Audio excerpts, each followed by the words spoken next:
scared by a bear in the neighborhood. Call Joe Murray. I happen to trust Joe Murray. First time I ever met Joe Murray was at a Hooters. All right, welcome in 98.5 The Sports Hub. I'm Joe Murray. Oh, a rainy Friday night here in Boston. So what can you do? If you're stuck in traffic, you can turn up your radios. If you're at home, why don't you just grab the old remote, everybody? I use an Xfinity remote. I use the little speaker and I say, YouTube 98.5 The Sports Hub. And there it goes. Goes right to it. You can watch right from your home. You can also tell Alexa to play 98.5 The Sports Hub. We're here all night till 11 o'clock. What do you want to talk about tonight? 617-779-0985. That's the phone number. You can tweet at me, at Joey Murr. Full show tonight. We're going to talk to Smitty on baseball. Christopher Smith coming up in just less than 15 minutes. What is going on with the Boston Red Sox? What really is going on with the Boston Red Sox? I don't know. The Rafael Devers stuff yesterday, we've kind of gone over it, and then, we got ourselves a little bit of an update today on this. Now, I thought that the Devers stuff wouldn't go over well. I thought maybe more teammates would be asked, hey, will you play first base? Oh, will you play first base? Which might have happened already today. But this just coming out within the last half hour, so you were just listening to the baseball hour, so came out during the show, but listen to this doozy. Red Sox owner John Henry, Sam Kennedy, and Craig Breslow flew to Kansas City today, where John Henry met with Rafael Devers one-on-one about his comments yesterday. Breslow called it an honest exchange. Now, I have a lot of theories right off the bat. The owner of the Boston Red Sox got on a plane to fly to Kansas City to talk to Rafael Devers.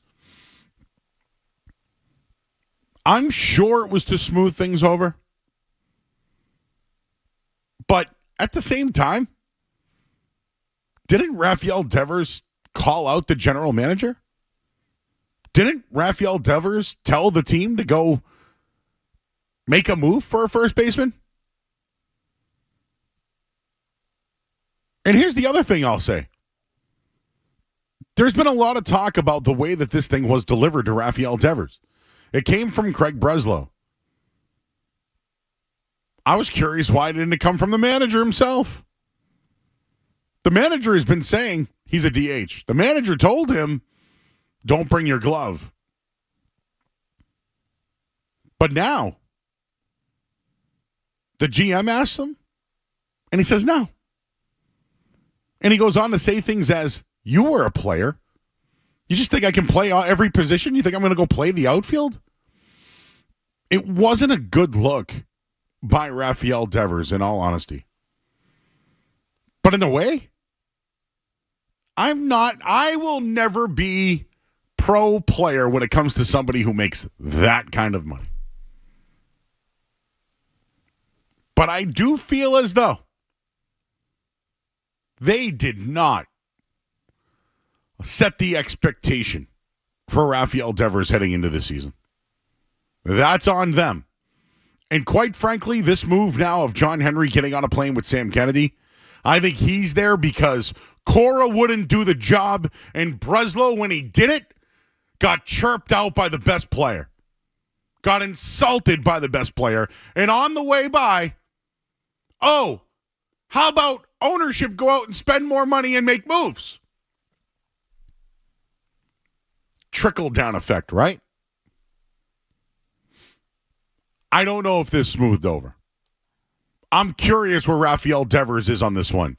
I'm wondering if Rafael Devers still wants to be a member of the Boston Red Sox, and I'm wondering if they want to pay the guy. I'm wondering if that one-on-one was an honest conversation. You get paid to be the best player on the team. You get paid to hit. Do you want to be a member of the Boston Red Sox? This is John Henry we're talking about here, everybody. The guy doesn't come around anymore. Sam Kennedy now runs the Red Sox. Yeah, he showed up a couple of times this year, but for the most part, guy's on a yacht somewhere. For him to come out here, it's because the guys that he hired aren't doing the job. That's why. So you can get on Devers all you want. It's certainly a bad look for Rafael Devers, and in the end, he's getting his money. What does he care? The fact is, the Boston Red Sox are dysfunctional. Why didn't the message come from the manager? Is it status quo that normally that comes from the general manager? We had Mike Timlin on last night who said that very same thing. That was a player in the league. Somehow Cora's backed away from this thing. I've said all along this thing is smelly. And you know what's becoming more smelly to me? They went and signed Alex Bregman. It was an upgrade. But you know what? Isn't that Alex Cora's boy? Isn't that someone tied to Alex Cora? Does Rafael Devers feel like Cora is trying to bump him out of the position?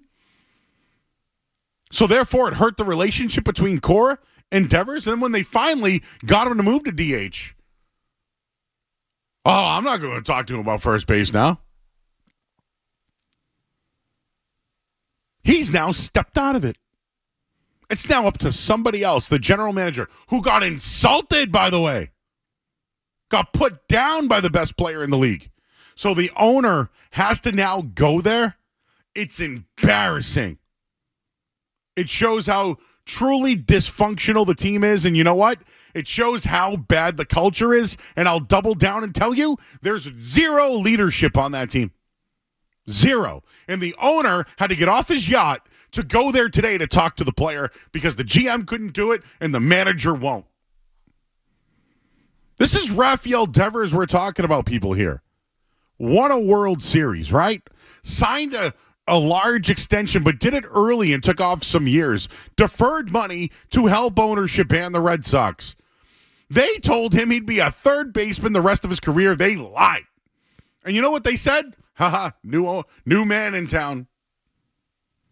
He was promised third base by the former Heimblum.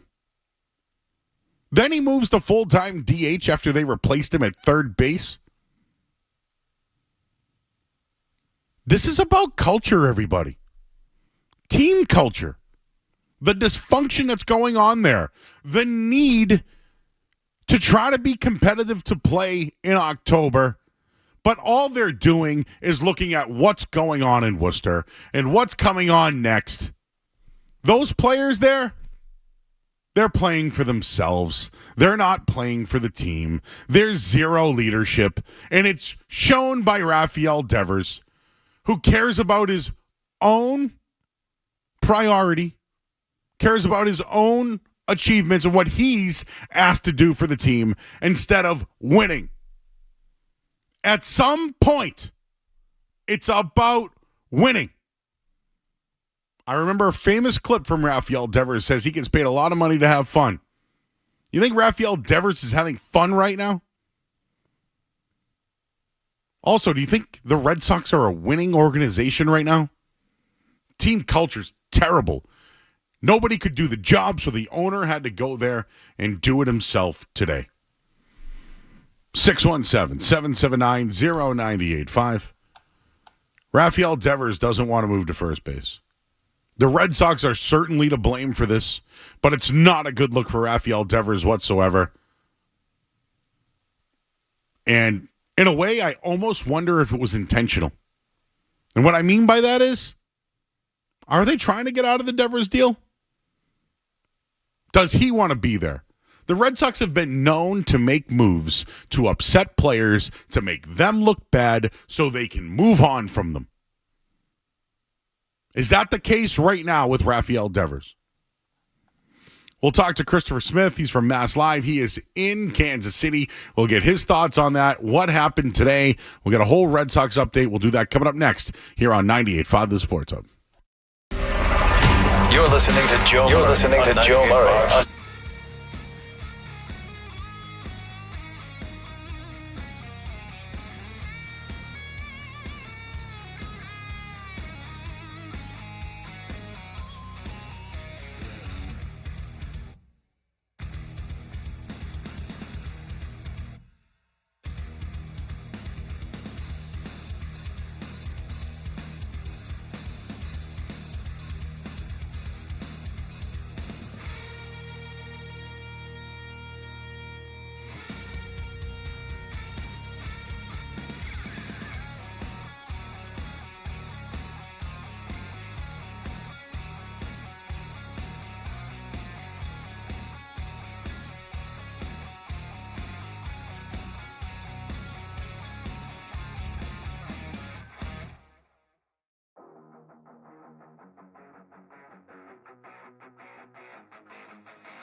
with the Boston Red Sox at the moment. Well, it sounds like we got some reporting today.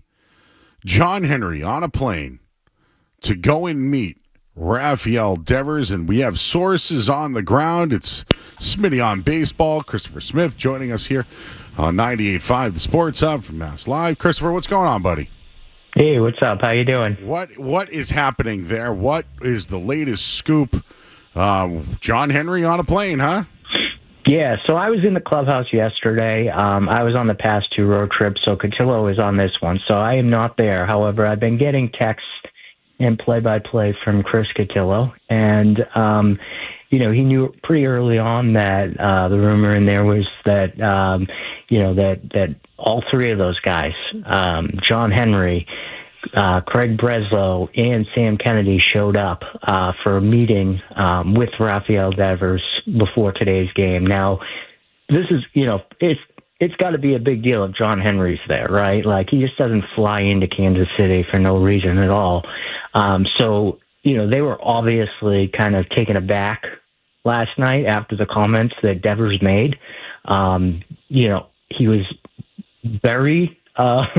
he was very annoyed with Craig Breslow as he came off in those comments. He wanted him to do his job and get a first baseman and kind of leave him alone. And so, they needed to go have a conversation. The conversation happened, between between John Henry and Rafael Devers with Alex Cora in the room. Craig Breslow has not been involved yet. He has not talked to Devers one-on-one. Obviously, that needs to happen soon, though, I would think. So let me ask you before we get back into this Henry thing. So why not Alex Cora deliver the message to Rafael Devers? Why did it come from Craig Breslow? And I don't know. Just that's one part of it.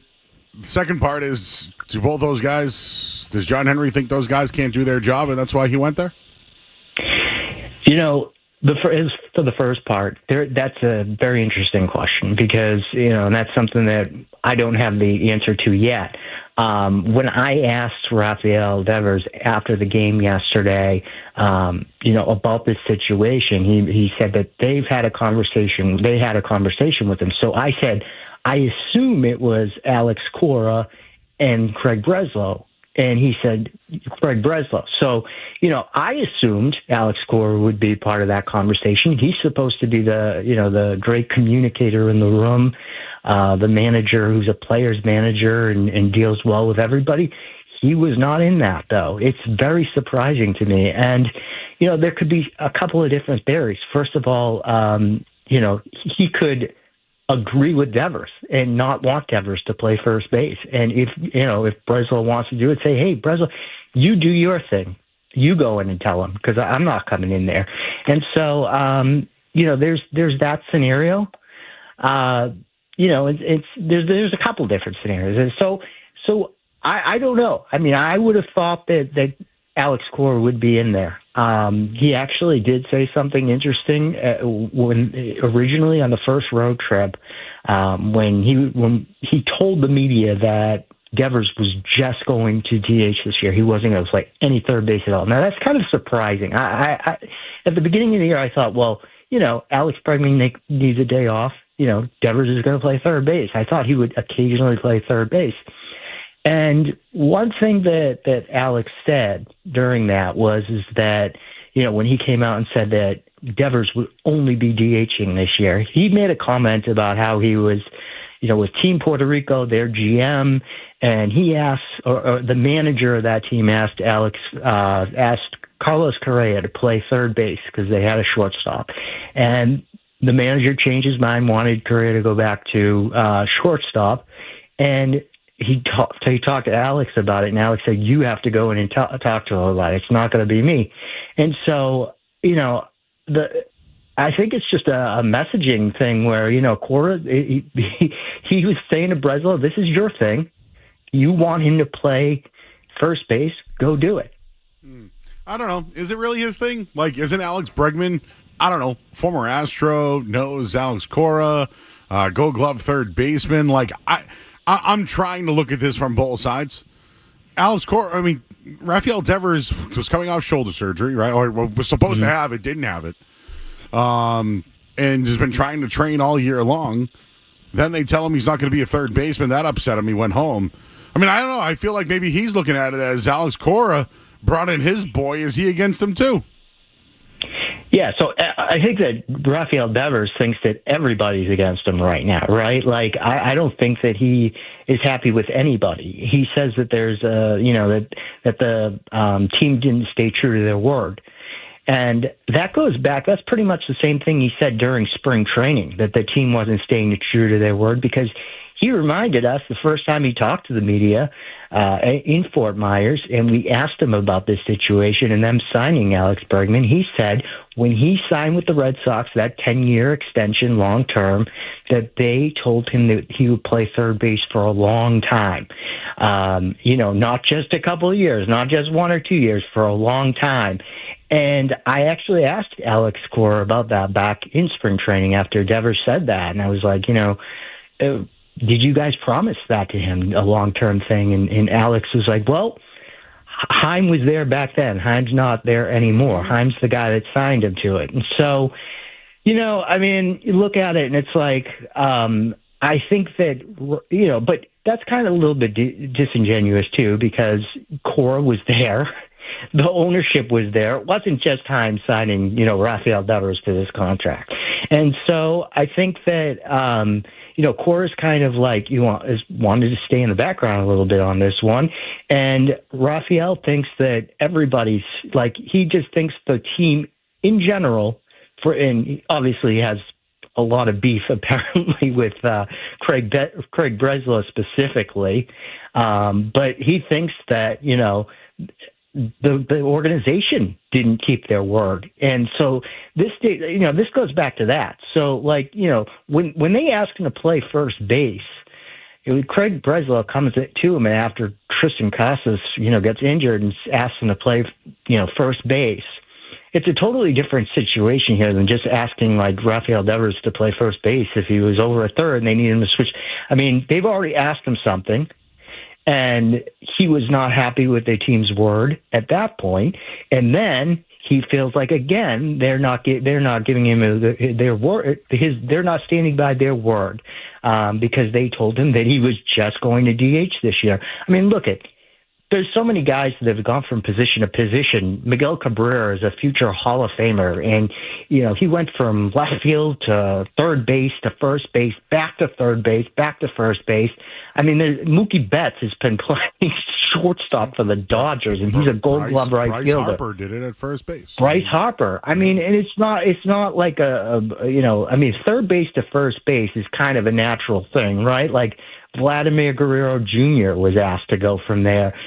Kevin Youkilis back in the day. I mean, there's a lot of guys that go from third to first. There's obviously a difference in playing those two positions and, your feet work around the bag and different things like that. But, I mean, it's pretty natural for a third baseman to go, to be able to make that transition at first. It's not like a huge deal that they're asking him. They're not asking him to be the center fielder of the Boston Red Sox. See, I like where you're at on this because guy makes $313 million guaranteed. Help the team, will you? So that's where I go with this.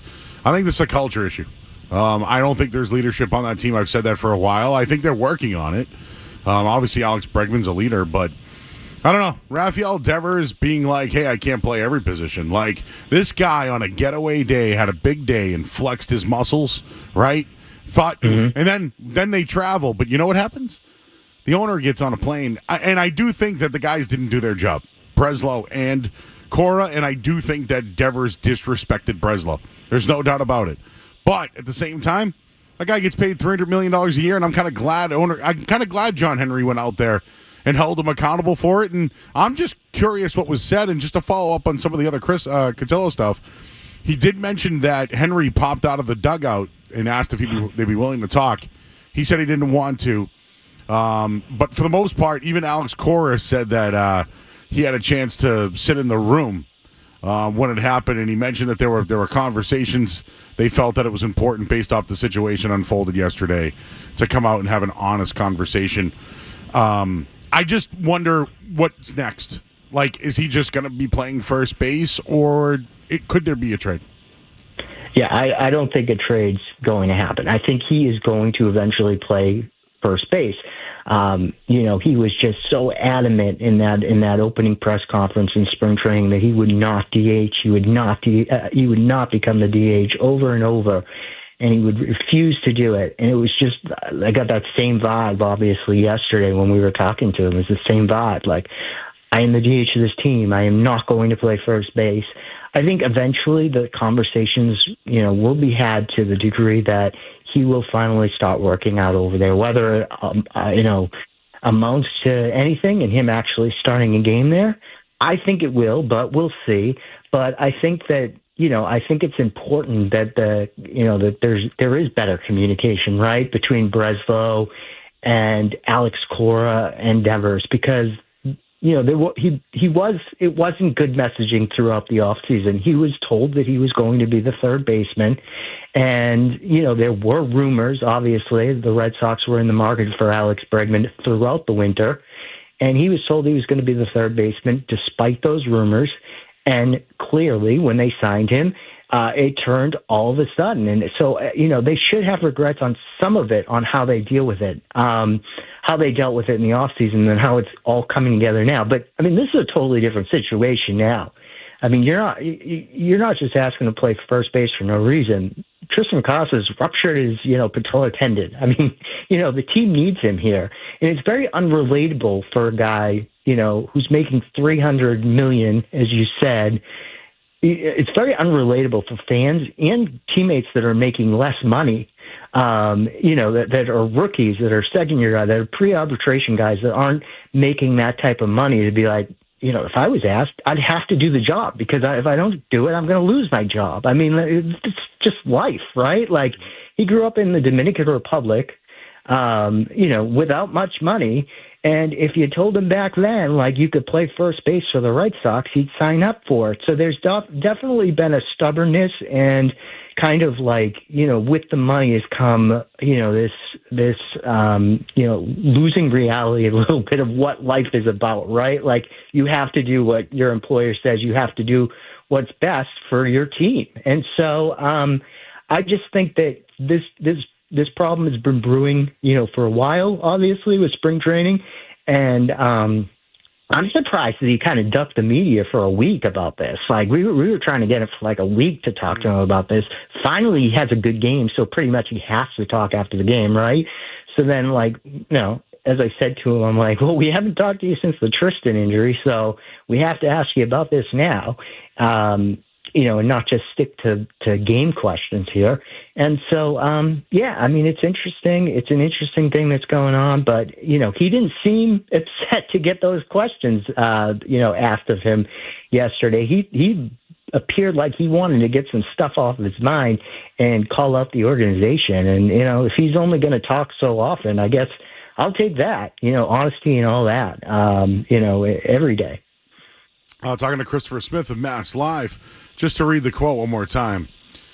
Have an honest conversation about what we value as an organization and what we believe is important to the Boston Red Sox, that being great teammates for each other. So we're assuming that the owner went there to basically say to him, hey, you're not being a great teammate. Yeah, I think that I think that they didn't just say, we are sorry for the bad communication, Rafael Devers. We apologize, and take the whole fault. I'm sure that there was a little give and take there. Like maybe we could have communicated better in this. What could we have done better in this situation? That type of thing. I don't know exactly what was said in there, but I also do think that they wanted to sternly say to him, like, this is what we expect as the Boston Red Sox. Aaron Judge played a different position when they signed Soto. I think that Bryce Harper volunteered to go back into the outfield if they signed Pete Alonso or something this past offseason. So there's different. You have to be a team player first. And so I don't think that they went into the room just apologizing and saying, we want things to be better with you. Yeah. They wanted, it was clear by that Breslow quote that they wanted to talk to him about like what it means to be what they expect a Red Sox player to be, to do for his teammates and different things like that. So I think that but I also think that there was probably some exchange of like, and Breslow said it today. He said it to, he said it when he talked to Cotillo and Jeff Passan was there and, P. Dave from the Globe. He said that, he was asked, I think it was by P. Dave. He was asked like, do you regret what happened going back to the off season about your communication with him? And basically he said like, I would like to know if I'm not communicating as well. People tell me that. He's open to things. So I think that they probably went in there saying, we're open to suggestions on how you think we could communicate better, but we also want to communicate to you that you need to be a team player and not to come out in the media and say this type of stuff like that. All right, Smitty. Appreciate you, man. I know you've been all over it. Breslow's about to talk on Nesson now, so I'm sure we'll get more on that. But appreciate you joining us early on in the show tonight. We got a game about to get underway, so finally, hopefully, it's back to baseball now. Sounds good. You got it, man. Never a dull day with the Red Sox. Oh, certainly not with Rafael Devers in town. He's Christopher Smith, Smitty on baseball. Appreciate you, man. We'll catch up soon. All right, thanks for having me. All right, there you go. I'm going to stick to my guns that Cora and Breslow couldn't take care of business, so the owner had to do it. I'm sure they probably took a little bit of accountability. But at the same time, you're getting paid $300 million a year, man. You're not being a good teammate. So I can't believe I'm saying this, but I defend John Henry on this. Is that okay, Skaz? Is it okay? I know in the past I've tried to defend John Henry before, and I have been ridiculed for it. So I just want to make sure that when I deliver the message of defending John Henry, I felt as though yesterday was a getaway day. Devers was flexing and pumping out his chest. Then they go on the road, so he has to deal with it. But the owner didn't like what he heard, got on a plane, and handled it himself because nobody else could. Yeah, I give credit to Henry as well. I mean, it's his baseball team. His baseball team's in a little bit of disarray, some dysfunction going on, and we've given him some guff in the past for not being proactive. This is a proactive move, trying to nip it in the bud. I give him credit as well. All right, can you believe that? Credit to the owner. Let's get to the headlines here. We'll get you caught up on everything. You can react to the Red Sox as well. And, hey, don't forget, there's a big Game 3 tomorrow between the Celtics and New York Knicks. We'll do that next on the Sports Hub. Essential Sports Hub headline presented by Celsius Energy Drinks. All right, Red Sox and Royals about to get underway. And, well, the owner, John Henry, got on a plane to have a one-on-one sit-down with Rafael Devers. And it looks like I think they had an honest exchange.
I like that, though.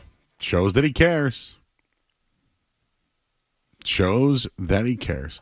I do want to get into the Celtics. We'll do that in a little bit here. I know that the other game tonight, Cleveland, will have Garland, Mobley, and Hunter all return tonight for the game, which is just about to get underway or just got underway. So we'll keep you posted on that throughout the night. But feel free to react to the Rafael Devers situation. Let's go to the phones here. Let's start with Nate. He's in Florida. What's going on, Nate? Hey, Joe. I just think that everybody's like, the owners went down there to just beg him to come play first base and all this. I think that they have an upper hand. They can say, because Cora's had his back this whole time. We can't get rid of you, but you don't play first base. We're getting rid of Cora. What do you think about that? No. I honestly think that if it's a culture issue and they want, guys to be good teammates and do what's best for the team, he certainly didn't. So they gave Cora a bunch of money. They don't want to get rid of him either. That's how I feel on that one. Okay. All right. I feel like that's their only option. Well, here's the deal, right? They can just go get another DH, like Devers said. Is Devers wrong? Like, just go get another first baseman.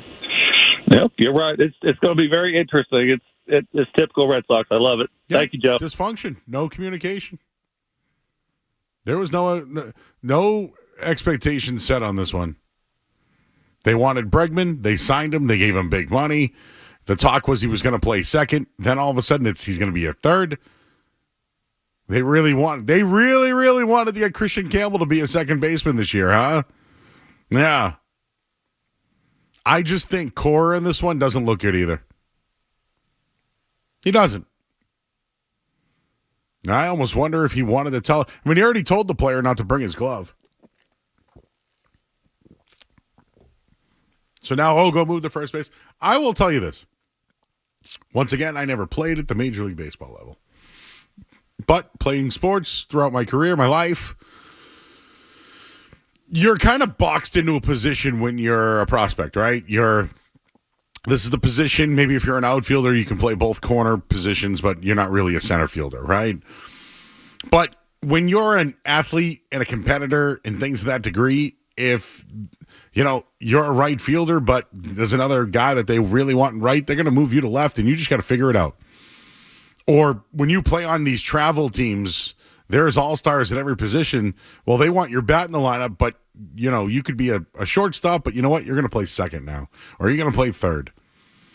And just the way I look at it is if you're an athlete and a competitor and you're asked to grab a glove and play somewhere, you do that for the team. But you also do it for yourself because you believe you could do it. And I will defend the player here that it's not easy to prepare for a position.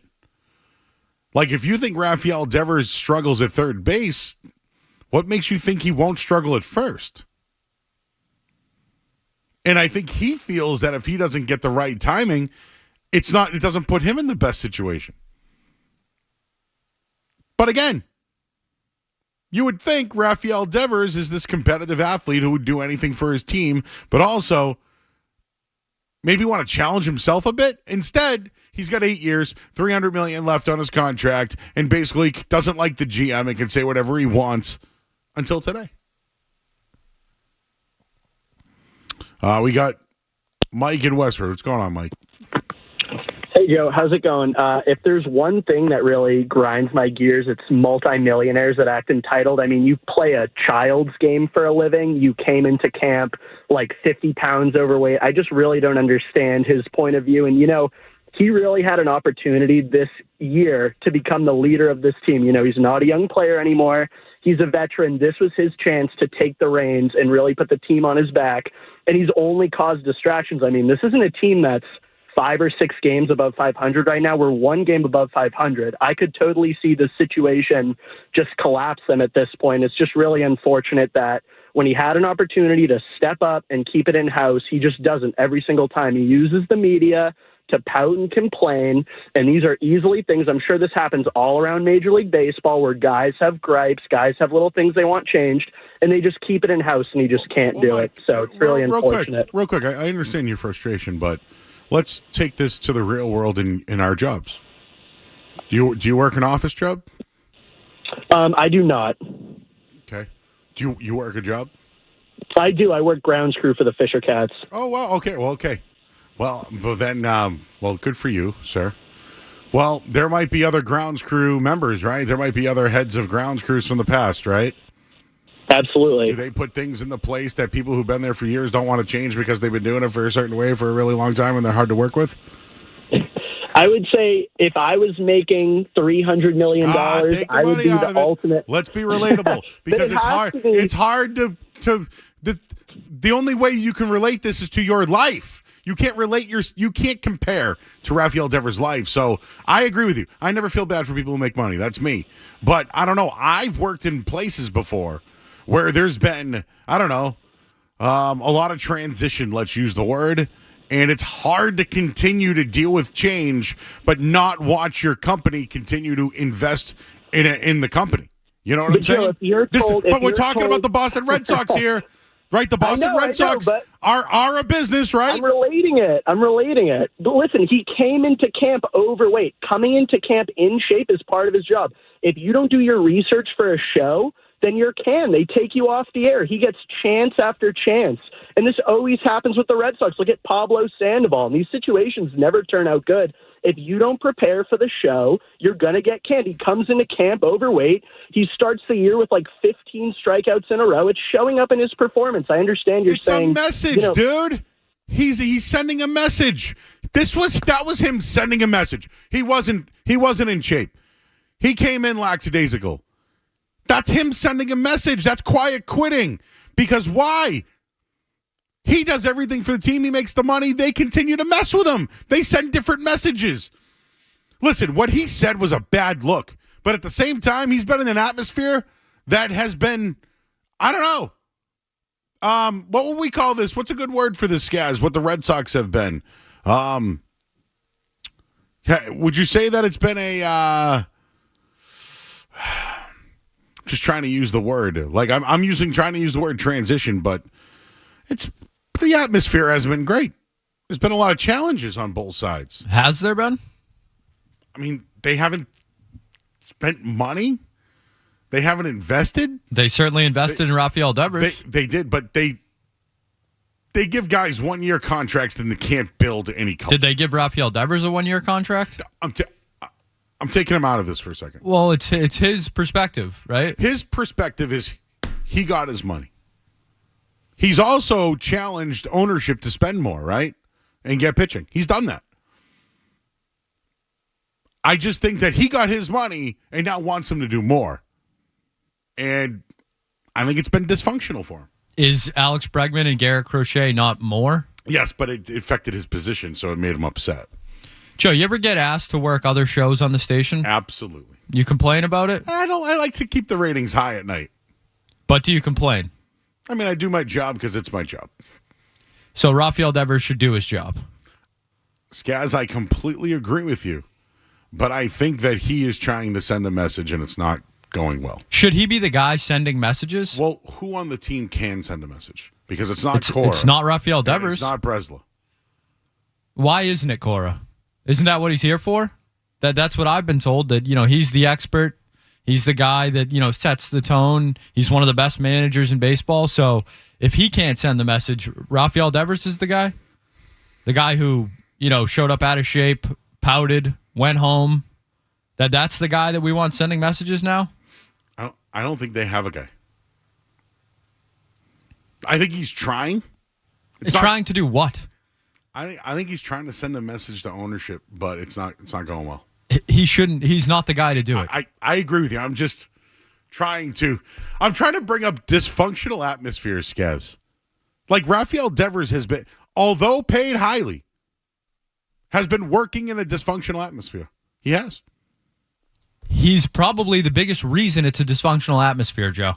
Sure, most of the time when things are dysfunctional, you got to take a look at yourself. Skaz, I get it, But I also think that people need to look at Devers' side of this. It's hard when you see the money. I don't care about the money, Joe. If you're employed by someone and they ask you to do something, you do it. I've worked every job under the sun, from landscaping, construction. I've worked in science labs. I've worked in shoe stores. I've worked, you name it. Shoe stores. Huh? Yeah, Bob's Al Bundy? stores. That was my first job, working in footwear at Bob's. I was making no money. Whatever they asked me to do, stay late, come early. That's what you do. I understand, Skess. He bitched about not playing in the field. Now they're asking him to play in the field, and he says no. These guys are super entitled. What happened to the Rafael Devers that said, they pay me money, I'll play anywhere. I play baseball. I don't know what happened to that guy. I don't know. I just think that the reason why this topic is fascinating is because I really feel like there's three sides to the story. I feel like there's Devers' side, there's the team side, and there's the truth. And I think the truth is there's no leadership and no culture, and he's a big part of it. Yeah, I think that caller really brings up a good point when he says this was a big year for Rafael Devers in terms of, taking over that leadership role, being the main guy in that locker room. The team was kind of handed over to him. I mean, you want to talk about ownership. Ownership handed this team to Rafael Devers. They said, Mookie Betts, not interested in your future. Xander Bogaerts, not interested in your future. We're going to, tie our wagon to Rafael Devers. And now you want to criticize ownership for that move, fine. But Rafael Devers deserves criticism as well for not being the guy when that pressure was thrust upon him. Bryce Harper, I would say, is, I'm not going to get into the analytics or whatever, but I would say he's on the same tier as Rafael Devers, an accomplished player, a guy that's, won a lot of postseason games, hasn't won a World Series, but willing to move. Mookie Betts has won multiple World Series. He's been the best player in baseball before. Moved without hesitation to make his team better. So I think Rafael Devers deserves criticism. You want to say Breslow deserves criticism too for constructing the roster? That's fine with me, but Rafael Devers is an employee of the Boston Red Sox. He is not bigger than the Boston Red Sox. If they ask you to do something, you do it. Well, it looks like they're going to keep everything in-house going forward. So they say. So they say. All right, everybody. You can react to it. We're here until 11 o'clock tonight. We'll take a quick break. Oh, there's a basketball game on tomorrow. We'll get into that next here on 98.5 The Sports Hub. Don't go anywhere. There's more Joe Murray.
by Red Sox owner owner John Henry flew to Kansas City. They had a discussion. No, both have not spoken after said discussion. Right now, we get some NBA scores. Cleveland's up 23-8 on Indy. Later on tonight, Oklahoma City travels to Denver, while in the NHL, Toronto has a 2-1 lead after one. Later on tonight, Dallas and Winnipeg. Headlines are brought to you by Awaken 180 Weight Loss. Give yourself a goal of losing 40 pounds by the 4th. It's doable. It's easy. And your summer self will thank you. Awaken180weightloss.com. I'm Joe Murray. No matter where you go, you're always connected to Boston sports with the 98.5 The Sports Hub app. Download it wherever you get your apps today.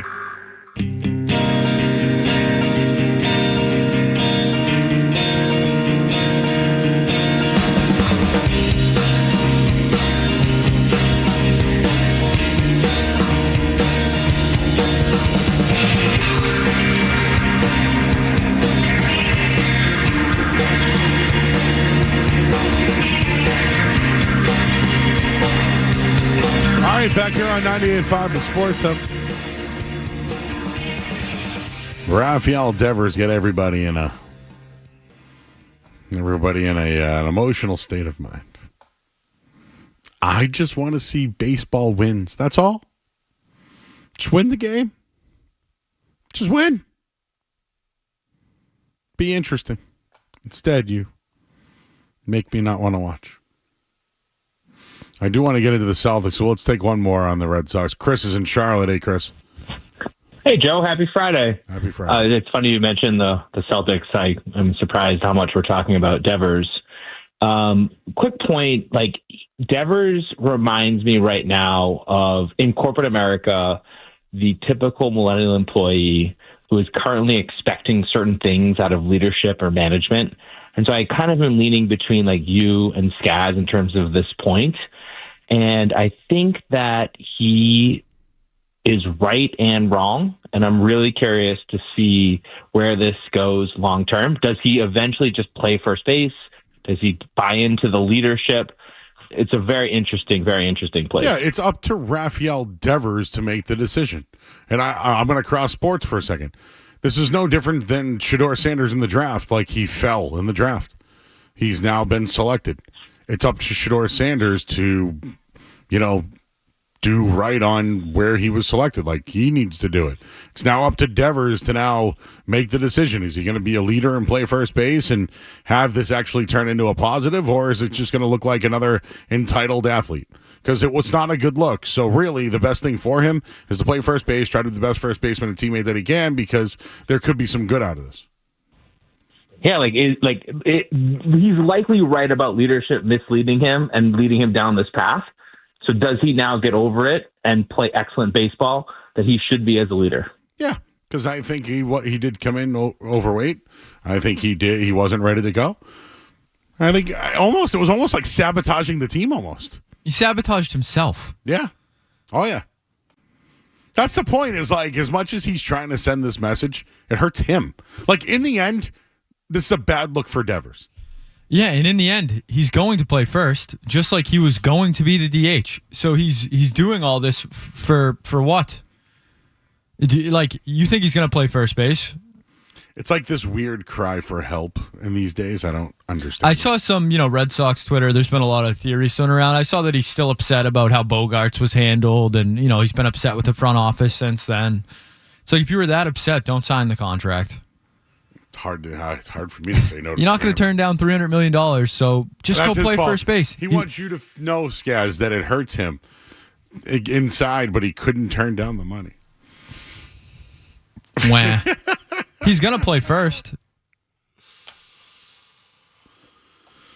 Anyways, what Joe Mazzulla say today? He say anything good? Should we play some sound? I mean, I know the one thing I wanted to get to is hey, Joe, do you have any regrets about not calling the timeout? And I knew he'd be a stubborn man, because that's exactly what he is.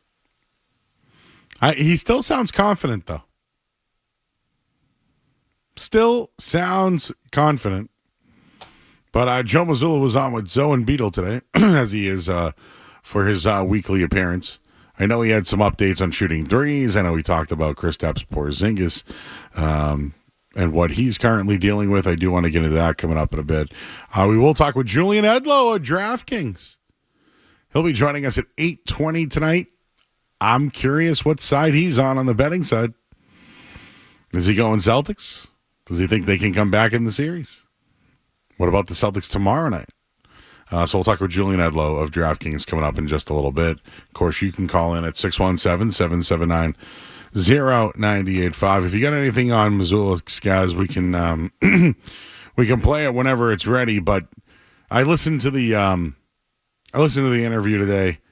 I think they're ready to go tomorrow. I think they know what's at stake. I think they know they're resilient as well. They know that they've come back from things like this. So that was one of the takeaways, but I also know that there's still some confidence there. I think they still know that they can, that they really only lost 2 games by 4 points, and that if they hit their shots, they basically win the game. But I don't know if Joe Mazzulla is really changing a lot of the things that have already happened. Yeah, would you like to hear about, not bad shooting, more about the process? Hear that. It's about looking at the shot quality one, but then it's about like the possession of the game. Like, did we execute? Did we do what we were supposed to do? Did we read the coverage? Did we get the right spacing? Did we have the right matchup? Did we get the shot that we think is best at that particular time? So I think through your process of how you coach your offense, you're constantly adjusting that. Yeah, the process. How about the process at the end of the game? How about the process when you're up 20 points? What's the process then? When you're playing in the playoffs, the possessions are so important. Like the bonus foul that we had when it was 46-30 is just as impactful of getting it from 16-9, ending the first half. But then again, we got it to 20 then, right? So just those type of plays are what give teams life, whether it's malicious from the standpoint of like, did we have good intentions and not execute, or did we have poor intentions? And I think more along the lines of game 2, we had good intentions, we just didn't execute. Yeah, we all have good intentions, we don't execute. That happens a lot in life, everybody. Wow, getting real personal tonight, huh, Skaz? Is it the rain? What is it? I don't know, I just feel like the show has gotten really like intellectual. That doesn't sound like us, Joe. I'm not sure that's... I shouldn't use the word intimate. No, it's always an intimate show. Oh, it's very. Always, very. We're talking about crap all the time. Yeah, some great crap talk last night. Oof. Still heard about that today. Some people. Would you like a Kristaps Porzingis update? Yes, let's hear a Porzingis update. I mean, he's doing, to me, I thought those minutes were really impactful for us, and he gave us everything he has. And, with these 2 days off, hopefully he can recover a little bit more. But he's going to continue to just give us everything he has, and every game will be situationally, depending upon how much he can go. But I'm just grateful for what he was able to do for us last game. He's grateful. What's going on with him? Oh, by the way, not on the injury report. So that means he's going to make the trip? I would imagine he's in New York. Even though you tried to keep him, Joe. You tried to keep him here. They do know the illness Porzingis is dealing with. It's impacting his fatigue and breathing, they said. They hope the 2 days off will help him. They flying there, or are they taking a train? What is quick flight. It is a very quick flight, 45 minutes, I believe. Well, for them, what do you think it is from Hanscom to, New York City? It's got to be 45 minutes. Yeah, real quick. They land, go to the hotel, sleep in. You think they'll have a shoot-around tomorrow? 3:30 start, maybe early shoot-around. I wouldn't. I mean, they need it. They need it? They need it. But maybe they need to stay away from it for a day. How do you feel about the 3:30 tip? I know that's like the last thing fans are worried about, but... Hard out. Yeah, I feel in like... New York, 3:30? Give me a Saturday night game at the Garden. What's the nightcap tomorrow? I believe it's got to be, what is it, Rockets? The Rockets, right? So it's probably Warriors and... yeah, that's what I meant, Warriors. Yeah, and Steph Curry's out till Game 6. Can they survive? Yeah, tomorrow night it is Minnesota Golden State. 8:30. Does nothing for me without Curry. No Steph Curry. Nothing.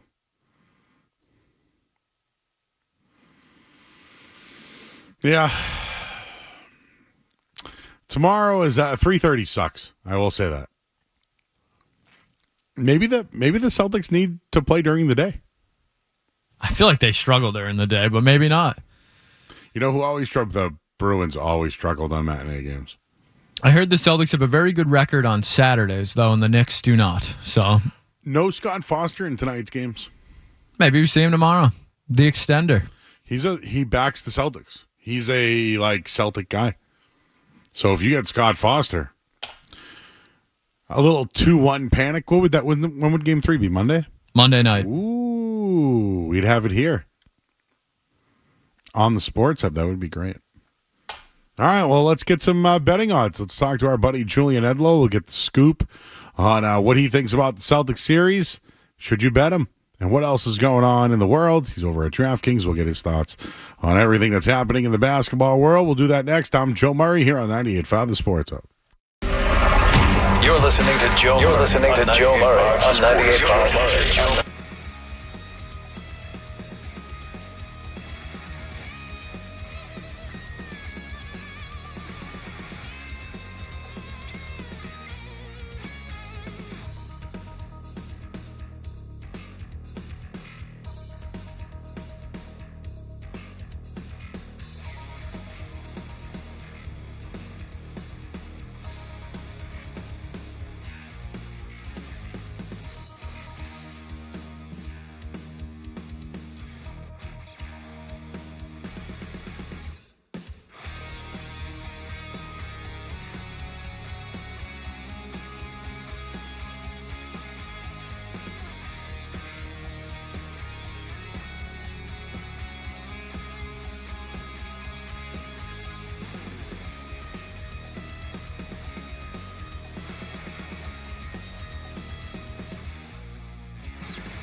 week since we've talked to this man. His name is Julian Edlow. He's from DraftKings. He joins us here on 98.5 The Sports Hub. Where you been, Julian? I've been waiting in the bullpen for the Celtics to get down 2-0 in this series, apparently, and come on and try and bring some good juju. I know usually you're outside with Tom Giles outside the Zakin Bridge, doing those hitters before the game. I mean, maybe we got to bring that back. Maybe they'll send you. Are they sending you to New York or what? That's up to DraftKings, but if they're listening, feel free to go ahead and re-sponsor those segments. Yes. And even though they put me outside for the pregame shots, I still get a press pass that comes with it. So I would very much like that rollback. Did you get a blazer we can go yet? ahead and sponsor the segment again. Did you get a blazer yet to wear on TV? I have some blazers, but it's not required. We're casual at DraftKings. Right. You look good in your polo shirt. Do I find value? Depends what you say, how you define value. Because obviously how these numbers are generated is what are the prices of the next 4 to 5 games going to be. And the Celtics are 5.5-point favorites, minus 225, 230 on the money line in these New York games. And then 9 to 10-point favorites at home and, minus 500 favorites. So, the way that series line is generated is all math. Is there a human element that scares you off because of how the Knicks have been operating in crunch time and these leads the Celtics have been letting go of? You could make that argument. I am of the belief that the Celtics will not keep playing this poorly for this long. Now, while I won't use the phrasing and terminology that Paul Pierce did on his show, which led to him walking to work 20 miles the other day, I will say that I was extremely confident that the Celtics would not make the exact same mistakes in Game 2, and they did. And they couldn't close that game out, and they gave up another 20-point lead. So that was not encouraging to see. But again, over the last few years, how many times have we seen this team need to, get gut punched over and over again and have their backs completely against the wall until they can flip that switch? So they should be able to win 4 out of 5 games against the Knicks. They won 4 out of 4 in the regular season, and that'll start on Saturday afternoon. But I think we should see their best effort on Saturday in Game 3 on the road where they've thrived and probably come out and build a big lead. And you would hope in Game 3 that they would not let it go for a third time in a row. Yeah, the way I look at the line for tomorrow, I never bet a favorite at 5.5. It's just a 5. It's a dead number. I never play it. But the reason why I would like to back the Celtics in this spot is they were held under 100 points in the last game, right? They barely got over 100, but it was overtime in Game 1. That total of 205 right now, that makes me think over. And if there's going to be more points in this game, that's how the Celtics are going to have to win. If they're under 100 points or around 100, I think the Knicks have the advantage in that spot. But because I see it at 205.5, I lean Celtics and the over. I think they have to go over 105 points to win the game. Well, the Celtics, by the way, just held the Knicks to their worst offensive performance of the season. Mm-hmm. That was 90 out of 90 in terms of points per possession for the Knicks on Wednesday night. And they beat the best team in the NBA on the road from down 20. So, the Celtics are you could make the argument, are playing good defense.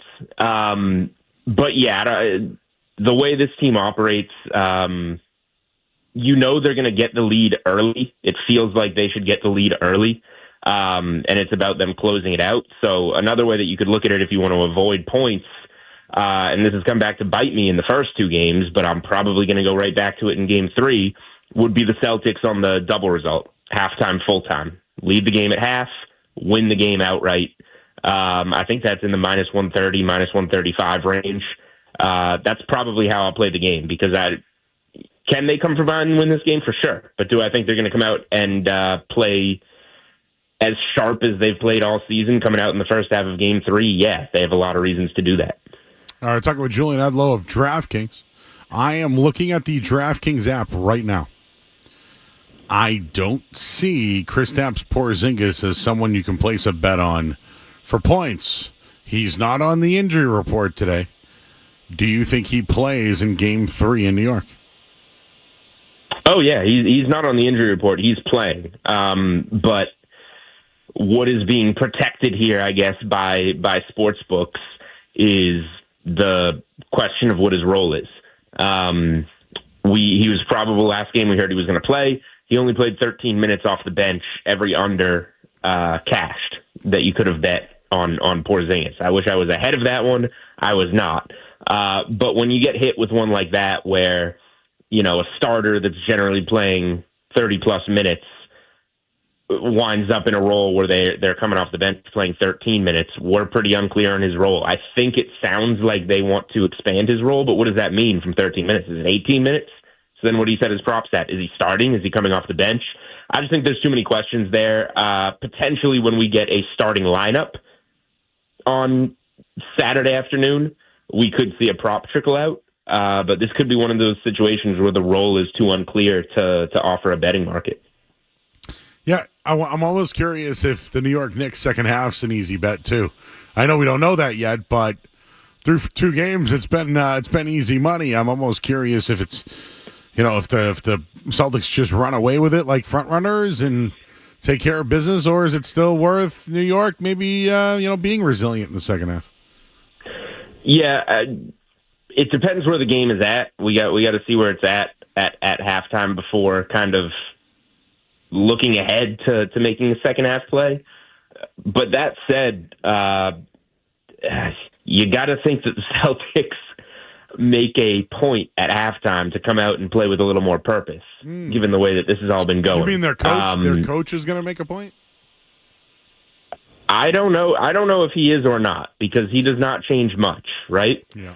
Joe Mazzulla just says keep doing what we've been doing, and but I will say, like, they've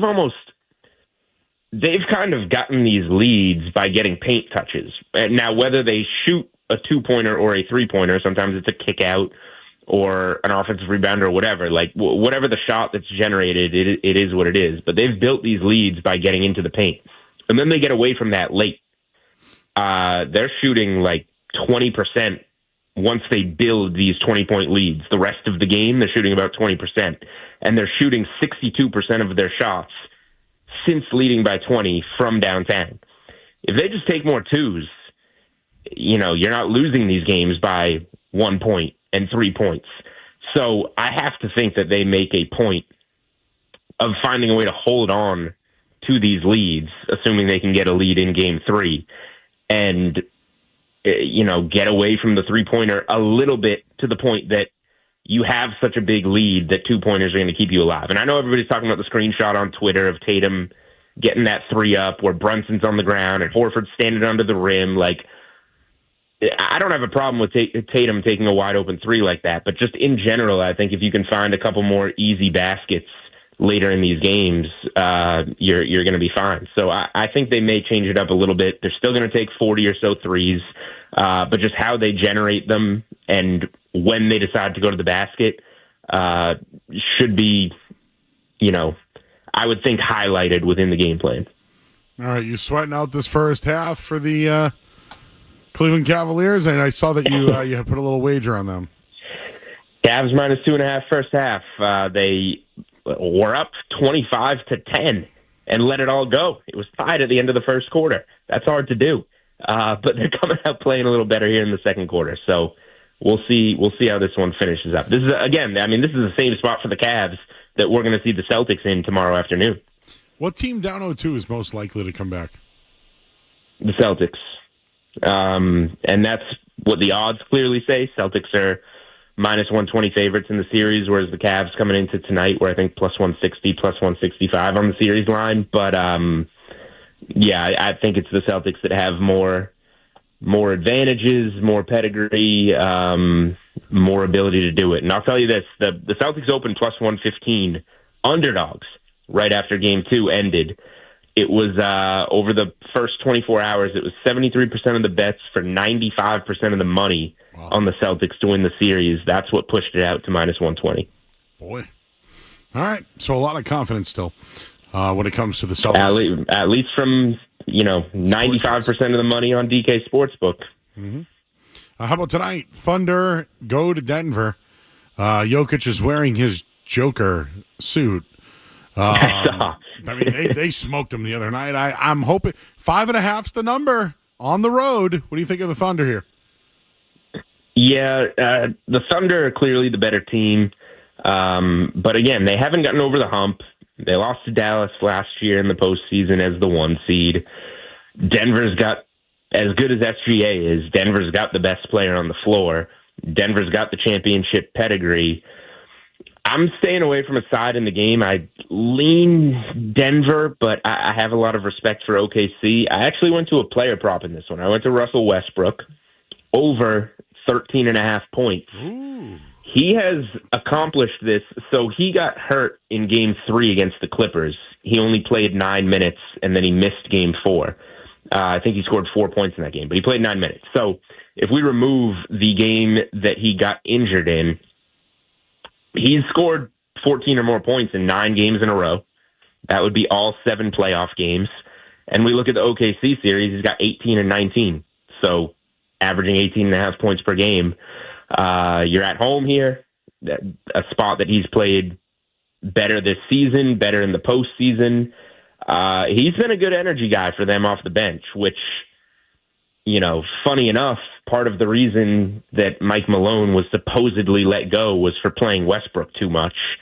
And when Adelman came in, he played Westbrook limited minutes 1 game, and then ever since then, he's just kind of let him go. So I don't know if that makes sense in terms of, one of those reasons that they made the coaching change did not last long until Adelman kept giving Westbrook those minutes. But Westbrook's been good as a scorer, and at home, I will take him over those 13.5 points against OKC. All right, man. Can the Warriors hang on without Steph Curry until Game 6? Series tied at 1. They go back home tomorrow. 5.5 point underdogs. Yeah, we're getting a theme here with these numbers, right? No, I don't think they can. Without Steph Curry, I do not think they can. Jimmy Butler is probably good enough to win them another game. Everyone here in Boston knows that. They've seen playoff Jimmy get the Heat some games that they had no business winning against a much more talented Celtics team. So I think Jimmy Butler can get them another game against a more talented Wolves team. I'm not convinced Steph Curry's back for Game 6. What they do have working in their favor is that schedule layoff. Game 5 would be Wednesday night in Minnesota.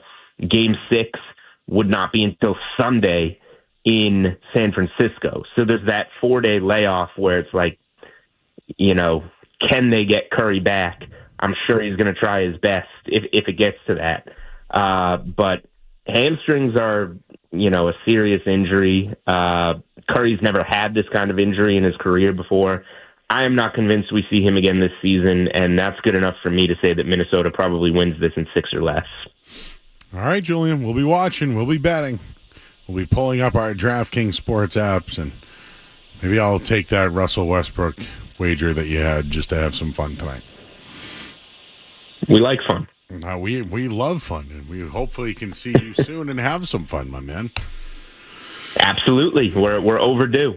We are very overdue. Maybe we'll have like a Lift Shots reunion. What do you think? I saw Dan pretty recently. Oh, you have? Yep. How is he? And CT Bets, of course. How is Dan?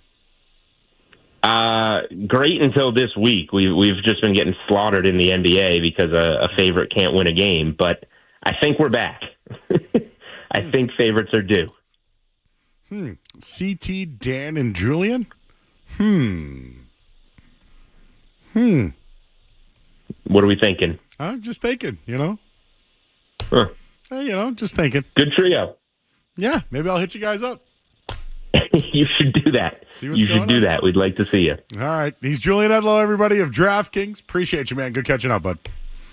Anytime. Thanks, Joe. You got it. Julian Edlow, everybody. DraftKings Sportsbook. He saw Lift Shots recently. What does that mean? He wasn't following the breadcrumbs on that one, huh?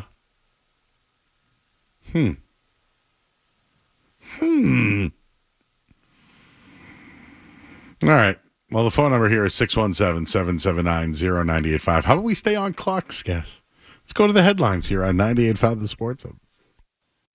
Essential Sports Hub headline presented by Celsius Energy Drinks. Red Sox. They're a team that plays in Boston, and they're on the road today in Kansas City. No score. Bottom of the fourth inning. Is it Hunter Dobbins? 3 and TCI?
take my sweatshirt off.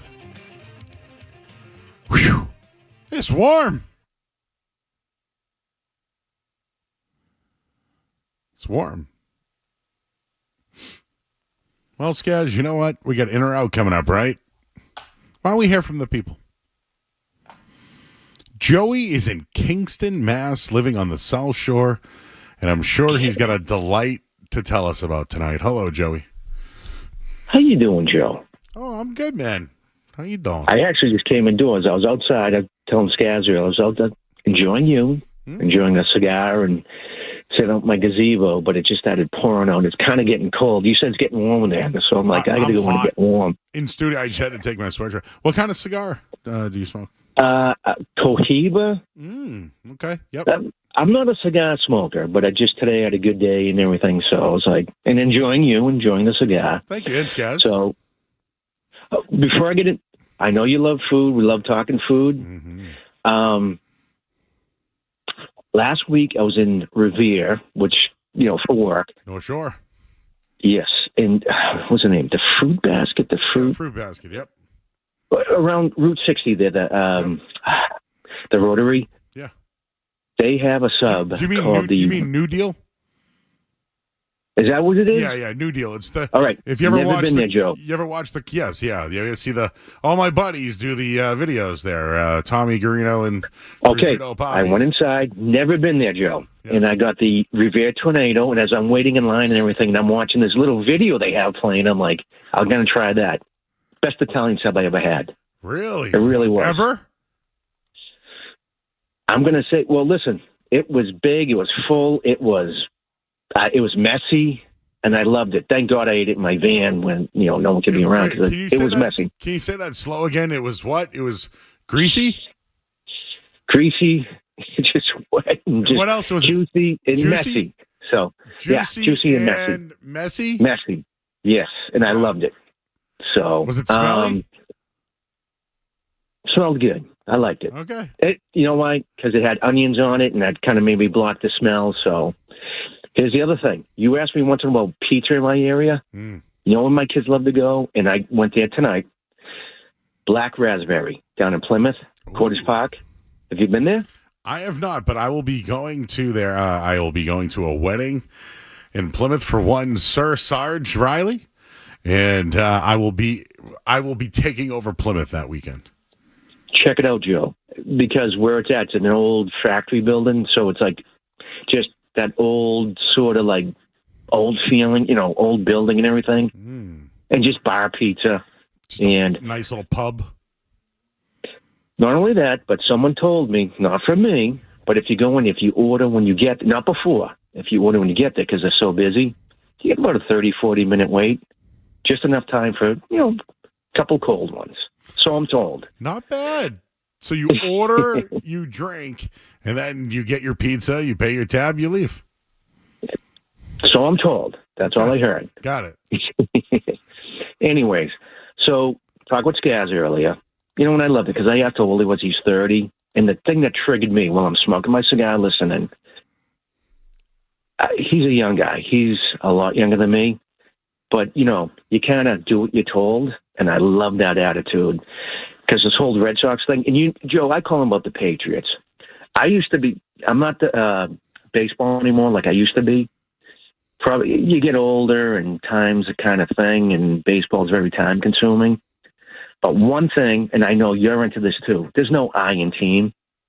And kind of like hearing this whole thing, and I'm like, I'll tell you a true story. And it triggered it. Back in the 80s, and I had a friend that was on a bus, the Red Sox bus. This was the 80s. The whole thing with Boggs, and I love Boggs. Love him. But again, friend on the bus, and things were kind of going crazy, the Margot Adams thing and everything. And he was getting kind of too big for his britches. And Dewey tuned him up and kind of let him know, like, it's not all about you, pal. And it kind of changed things. And I thought about that tonight, just kind of listen to what's kind of going on with the Red Sox. So, hey, who's their version of Dewey? Today? Yeah, they don't have one. On the team today? They don't have anybody. They don't. That's the thing, Joe. They don't. Things have changed. And again, when you talk about culture and everything has changed, they don't have a Dewey, and they need a Dewey. They need a Dewey. They need a Dewey. They really do. Thanks, Joey. They need a Dewey. Why does that make me laugh, Skaz? They need a Dewey. I mean, technically, Abreu's a Gold Glove right fielder. Doesn't hit like Dewey, but, you know. Paul's in Falmouth. What's it like in Falmouth tonight, Paul? Well, it's pouring rain, but I did get my boat in this morning, which made me very happy. It was nice and sunny, but now it's pouring. What part of Falmouth are you in? I'm in East Falmouth on Walkway Bay. Walkway, okay. I got a buddy who owns Romeo's out there if you ever get a chance. What's that? I got a buddy who owns Romeo's Restaurant if you're ever out there. It's fantastic. Yeah. So, anyway, I've been a Celtic fan for now 60 years. I go back to the early 60s. And it's sad to watch what's going on with this team right now. They just don't have it.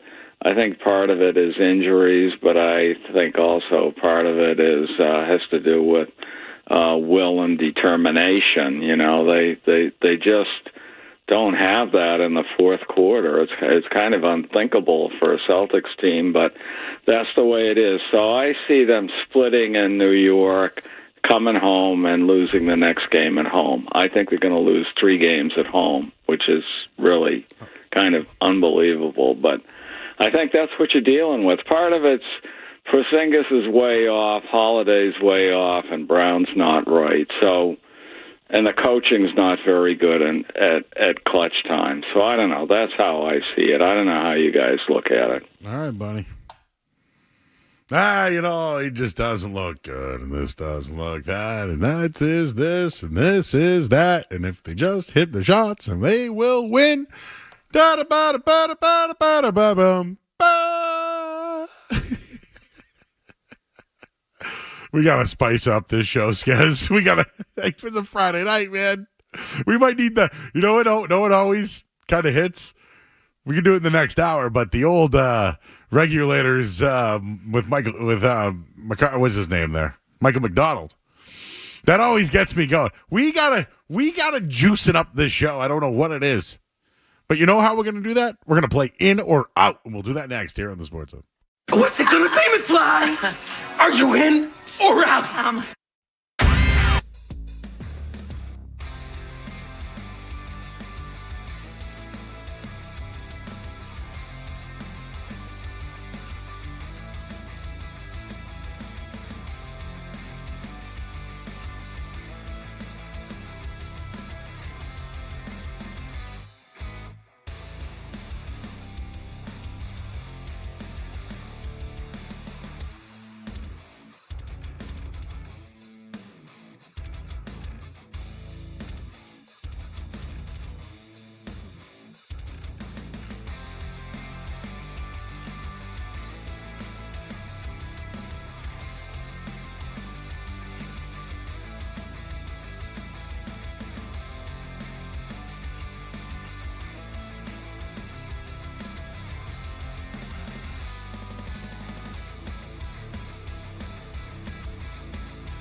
It's Joe Murray on the Sports Hub.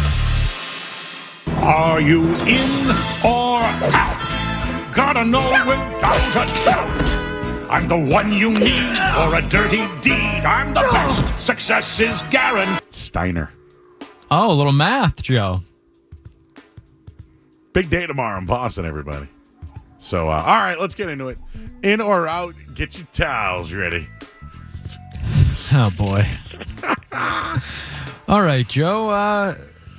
Let's see, where do we want to start tonight? Well, we'll save the food for last. Not a lot of food tonight. We'll start in the world of television for this one. Ted, Joe. They've already made a live-action prequel series to Ted. Well, now an animated sequel series in the works at Peacock. Seth MacFarlane, Mark Wahlberg, Amanda Seyfried, and Jessica Barth are all returning. Joe Murray, are you in or out on an animated sequel of Ted?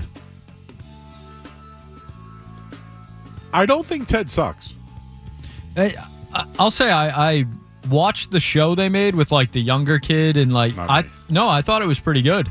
Oh, you did? Yes, the one that was on Peacock. I don't know, like a year or two ago. I thought it was fine. I like Ted. This is not. I like his Boston accent. I like his thoughts on Women of Quincy. I really just enjoy Ted. I don't need it to be an animated TV show. I'm out. Yeah, it feels like too much Ted at this point. Yeah. We're oversaturating the market with Ted. Yeah. Thank you. Next. All right, Joe. You put this in Slack earlier tonight. ESPN is going to come out with their own streaming service soon. Price to be determined, but they're going to name their all-access flagship streaming app ESPN. Joe Murray, are we in or out? In. I don't pay for the insider for ESPN. You know how many times I click on that article and then you got to be a member to sign in? I used to work for 890, so I used to have one back in the day. But I'm not paying for that sucker. And then there's these UFC fights where they want me to pay for it too, and I'm out. But if they can somehow make an app or a package to get it all in, what do you think the cost for that would be? $39.99?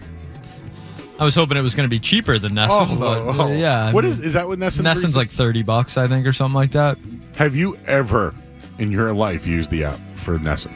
No. I don't even have it downloaded in my phone. I've never heard of it, being used well either. It has numerous issues from what I've heard. I've never used it, so I don't want to crap on it, but all I've heard is crap about it. So, yes, I'm in. If ESPN, can I get the Yoda looking show? What's that show? The Mandalorian. The Mandalorian. The Yoda looking show. Yeah, close enough. Yeah, can I get what else does Disney own? Everything. Put it all on there. I'm gonna say, for $39.99 a month. Do you know how much I pay? I watch Monday Night Raw on Netflix. I mean, I don't know. I guess there are some people who don't have cable and they just watch Netflix. But remember when you used to get like all the cable channels back in the day on your cable, but it would be the same things over and over, so you just canceled it? I feel like that's what Netflix has become. Anyways, sorry, I went on a what was the question again? In or out on ESPN's new streaming app, Joe? All right, Joe, you want to stay with sports or head to the world of movies? Movies. All right, Joe. Earlier today, we've been getting a lot of sequels, prequels, whatever you want to call it. Joe, a new Napoleon Dynamite sequel is in the works. Are you in or out on Napoleon Dynamite 2? Wait a second. Are we getting like Uncle Rico, Kip, like Rex Kwon Do? It feels like this was a very brief announcement, but you have to imagine you're not doing Napoleon Pedro? Dynamite without that cast of characters. I'm in. Can I tell you truthful story? Please. When Napoleon Dynamite came, I saw the movie and I hated it. You know why? I was waiting for substance. Like, I think I put it on to like... You thought it was going to be like a real movie? I thought I was going to get like, storyline, whatever. But remember when he did the dance? That's what got me. And it got everybody in the stands, too. Vote for Pedro. Are comedy sequels ever good, though? Like, do comedy sequels ever really live up to the hype? You know what? The Hangover 2 was okay. Okay. Okay. Anchorman 2? Not great. Comedy sequels, though. Like, I have a feeling Happy Gilmore 2 is going to be pretty bad, I hope unfortunately. it's bad, but what's funny. Like, we get, like, a payoff, you know? Like, is that guy who chased down Shooter McGavin because he hit his head or he put the nail in his shoe? You'll see me in the parking lot. You'll see, yes. We're getting a Sydney Sweeney, right? We're getting a Paige Spurniak? I think Julie Bowen's returning, I believe. Okay, yes, yep. Uh-huh. I think Bad Bunny's in it. I mean, if you're happy, he's going to think about his happy place. Where do you think his happy place is? Right? Wasn't that what it's about? Go to your happy place? I believe Julie Bowen was involved in his happy place, yes. I think Chubbs was up there in the clouds as well. The grandma won't be there. I don't believe Grandma's going to make an appearance. Bob Barker won't be there either. Maybe Ben Stiller? We get Ben Stiller we're back? getting to Ben. Flavor cream. On the top or inside? The chocolate-flavored cream is on the inside. Now we have a different debate. This changes everything. The part is a pretzel. There's a picture in Slack if you need it. Okay. So the cookie is a pretzel. The inside is chocolate cream? Correct.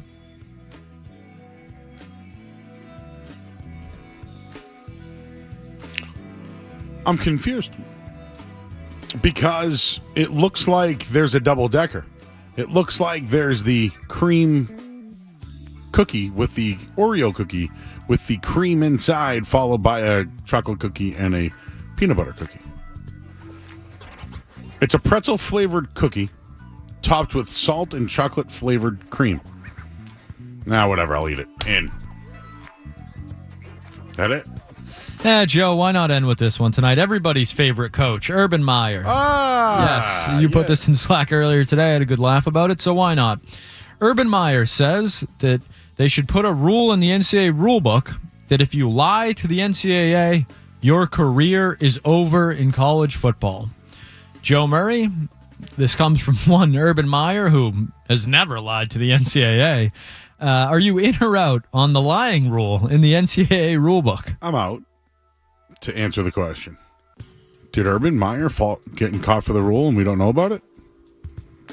Why would he talk about this? Sorry, Urban, straight and narrow. Uh-huh. Oh, your time with the Jacksonville Jaguars, you didn't hire a guy that was corrupt to be your strength coach that eventually got fired and eventually got you fired? And you want to talk about other programs not being clean, bro?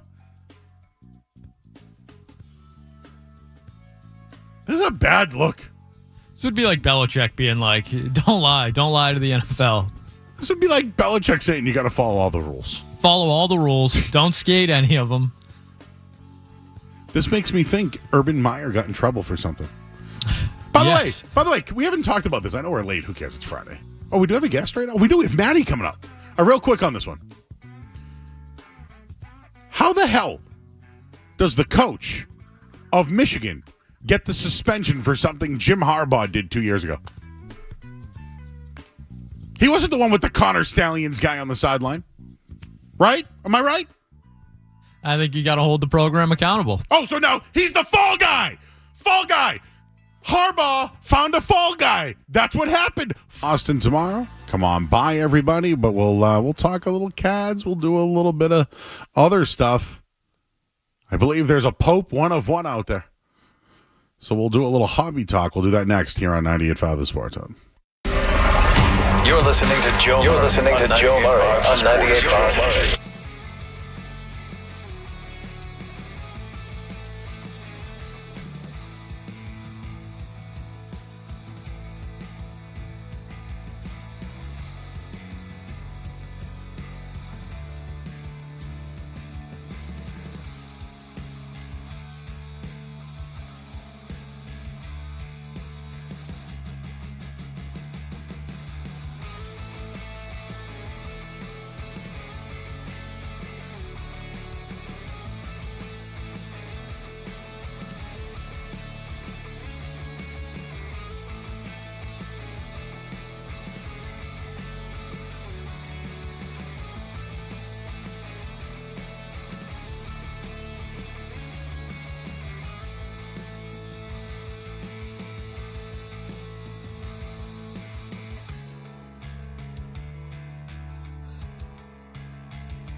It has been a minute. I miss you. I feel like I haven't. I saw you, but I feel like we haven't connected. So I was like, tonight, why don't we have Matty on?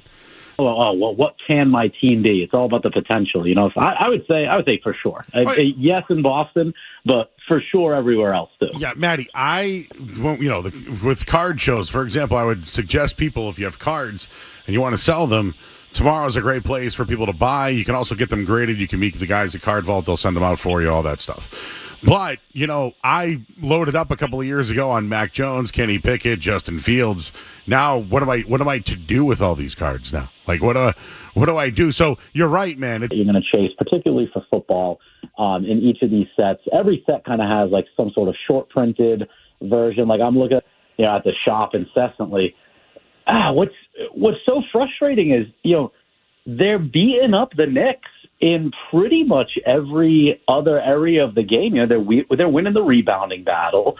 They're up going into the fourth quarter, back-to-back games. It's just really poor shot selection down the stretch. And honestly, even that last possession, right, when they had the ball, when they inbounded it down one with, I think it was like 24.2 seconds on the clock. So you had, 0.2 of a second difference between the shot clock and game clock, right?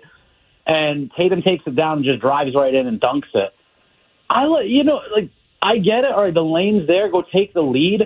But there is a part of me, and I don't know, I read sports cards for a living, so I'm sure there's probably some basketball purists or some kind of, basketball math out there that proves me wrong. But it just doesn't feel like the right play to put the ball back into New York's hands, who have clearly dominated you for the entire fourth quarter with 19 seconds left on the clock and the destiny in their hands to go win the game. I don't love it. To be perfectly honest, you got the full 24 seconds. I would rather them take their time, get the last shot, and at least at that point, versus you dunk the basketball, you go up one, you give the Knicks 19 seconds to then dial up what they need to do, make a shot, and now you have to go win it in a scramble play. You got to go win it in 3-4 seconds. And it's like Groundhog Day. Same exact thing happened in Game 2 that happened in Game 1. And credit to the Knicks. Credit to Bridges, who made a really good defensive play. And I think it was Josh Hart in Game 1 who just really locked down defense down the stretch there, which is, you have to tip your cap to them. But why put yourself in that situation? I would rather have had, let them get in their half-court offense, get a good look at the basket, and if you get a decent look and you miss it, I can live with that versus this helter-skelter inbound and Tatum's flailing around and gets blocked. That's just a bad look. That's a bad look at the basket. When you and Chris are sitting courtside with the big bosses, just tell them that, hey, just let the clock run out. I got a lot on the line here. Real quick, Chris. I just called you Chris real quick because Chris, you guys will all be there tomorrow. Maddie, I'm talking to Matty V, but Maddie, yes, Chris Costa, Smitty, Timmy, he hit me up today. Timmy Tabs, you guys got a lot going on tomorrow, my man. The Causeway Card Show. I'll set it up. The Causeway Card Show. The hottest dealers in the area will meet at Big Night Live tomorrow. If you want to chase the downtowns, you want to chase the kaboom, you want those autographs, the one-of-ones, the golds, they got them all. They also have their shop there if you want to bring anything in to get graded or anything like that. And they have boxes. You also are doing a live stream at the moment on Fanatics Live. So all you have to do is download the Fanatics Live app, find Card Vault. I see our boys Nick Galley and Jameel in there right now. Oh yeah, the two young guns. They're on right now. They're doing. There's a new football product that just came out today. That's right. So they're in there. So you could literally go download an app and join. And if you want a team, you just buy the team, and then they'll rip it right in front of you. And they have a team that mails it right out. Questions in the chat, and he's going to break some cards, I believe, with Timmy and with Boomer, I believe. Yes, sir. Yeah. So 5:30 is when we'll have that live stream. And typically how it goes, every time we have a former or a current WWE superstar on those streams, it's a lot of fun, man. It's a lot of candid talk about the industry. They always, a lot of those guys, especially some of the former WWE superstars, have some really fun stories to tell about, just the industry, what it was like back when they were, still active and all that. We ripped some cards, we signed some cards. It's a very fun vibe. If you're listening and you're a wrestling fan, I would highly encourage you to check it out. It's gonna be worth your time for sure. And not to mention, the game's at 3:30 tomorrow. Exactly. We can either be, riding a nice little euphoric high, or you can just forget about your misery potentially after Game 3. I think they're taking it to them tomorrow, though. I can't imagine that they go down 3-0, even with all the hype that Madison Square Garden is going to get for the game. I can't see them dropping 3 in a row. I can't. I can't either. I'm sure there'll be people dressed in Pope uniforms, hoping that, because he's got Villanova ties and the New York Knicks have Villanova players, they'll think that it's the Lord's work. But you know what? You never underestimate the heart of a champion, huh? How about that? Pope from Chicago. Ain't that something? Hey, he's got a 1-of-1 Topps card. You see that? Isn't that crazy? Isn't that Chris and I we were talking about that yesterday. He popped down when we were ripping some Bowman on one of the live streams. And it was yesterday when the news, yesterday or the day before, whatever it was. And someone in the chat made a joke about it. It was like, oh, Pope Superfractor, something like that. And I was like, oh, yeah, it'd be funny. And then, Chris poked his head like, oh, no, Topps now did a run of the new, it's Pope Leo, right? Pope Leo. Yep. I couldn't believe it, man. That's where we're at in the industry is, there's a moment, there's a trading card for anything these days. So it's definitely Pop Century. Oh, yeah. They got all this. We were just talking about a TED animated show. I bet you there's Napoleon Dynamite people, all that kind of stuff in there. Oh, absolutely, man. Absolutely. I'll tell you what, I got a nice little Amelia Clark from Game of Thrones. I got one of her autos. I just think it's cool. It's a little auto of the Mother of Dragons. I think it's just a pretty dope thing that I like to enjoy. All right. He's Matt Vareo, Matty V, we like to call him. You can find them on Card Vault by Tom Brady, of course. You can follow their streams, Fanatics Live, whatnot, everywhere. And tomorrow, meet D. Brown, slam dunk champion. D. Brown and former champion of the world and tag team champion, Scott Steiner. So go see Matty, hang out at the Causeway Card Show. Matty V, appreciate you, my come man. say hi. Come say hi to us tomorrow at the Card Show, guys. See you all. You got it. Thanks, Matty. We'll catch up soon, bud. Later, brother. Good talking as always. You got it. He's Matty V, everybody. Card Vault by Tom Brady. Big show tomorrow. Take a quick break. Get the update of the Red Sox game here, 98.5 The Sports Hub. Essential Sports Hub headline presented by Celsius Energy Drinks. No score right now. Top of the 9th inning, Red Sox and Royals. How about that? No score. Just nothing. Cavs have a 97-79 lead over the Pacers right now, beginning of the fourth.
Dave Pinata from the fourth period? Or is it Pagnota? Okay. Pinata. Pagnata, I believe. Pagnata, whatever. Okay, ready? On the Bruins head coach search, add Marco Sturm to the mix. Hearing he's under serious consideration for the position. Marco Sturm. So, Marco Sturm, in case you didn't know this, guys, played for the Bruins at one time. Scored that overtime goal right outside. He did. But he was also involved in the Joe Thornton trade, which was a horrible trade. Well, let's look up that Joe Thornton trade. Joe Thornton trade. But it was in exchange for Marco Sturm, Wayne Primeau, and Brad Stewart. What a horrible trade. Horrible trade. We're 20 years ago. 20 years ago. 20 years ago.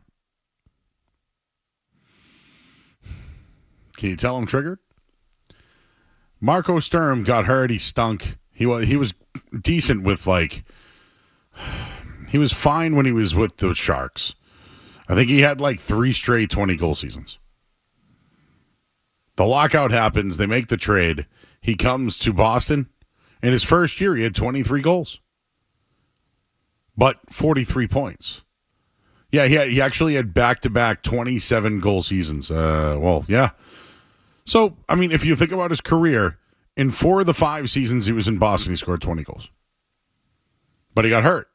Then he got traded. But there were times where you would hope Marco Sturm would add a little bit more than the 20 goals. Could he get you some more points? And I'll give Mike Adams of Mike Adams Sports World credit.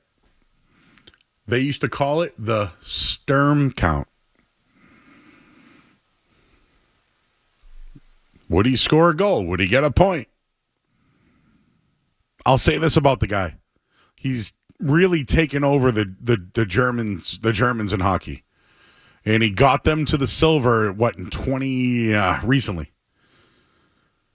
He's known as a guy who's really turned the German hockey team around.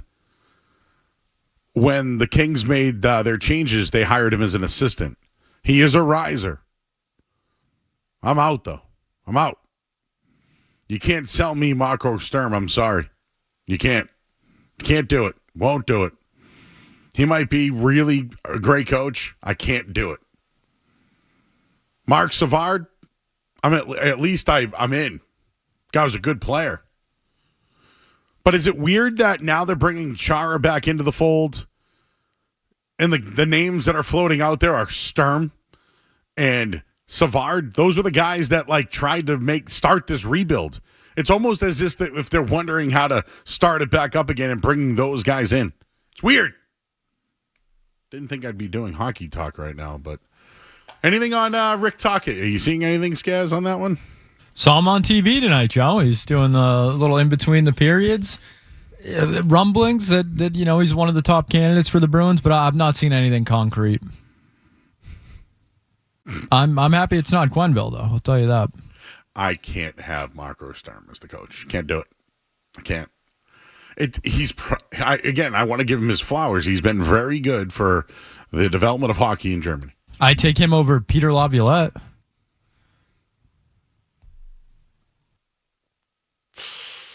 Sturm. Did you take him over Joe Sacco? Yeah, because it's different. You're not completely out then. Marco Sturm. We can get that Sturm count going again, though. I'd start, though. I'd make the shirts. In on the Sturm count. We'll get to the music's next. And again, this hour of the sports was brought to you by Valvoline Instant Oil Change. Enjoy quick and convenient vehicle maintenance this month. Visit NewEnglandOilChange.com for 15% off your next drive-through oil change. Valvoline Instant Oil Change, the official oil change of busy people. I'm Joe Murray. Don't go anywhere. There's more Joe Murray. On the way.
Boston 98.5, the Sports Hub. Beasley Media Group station.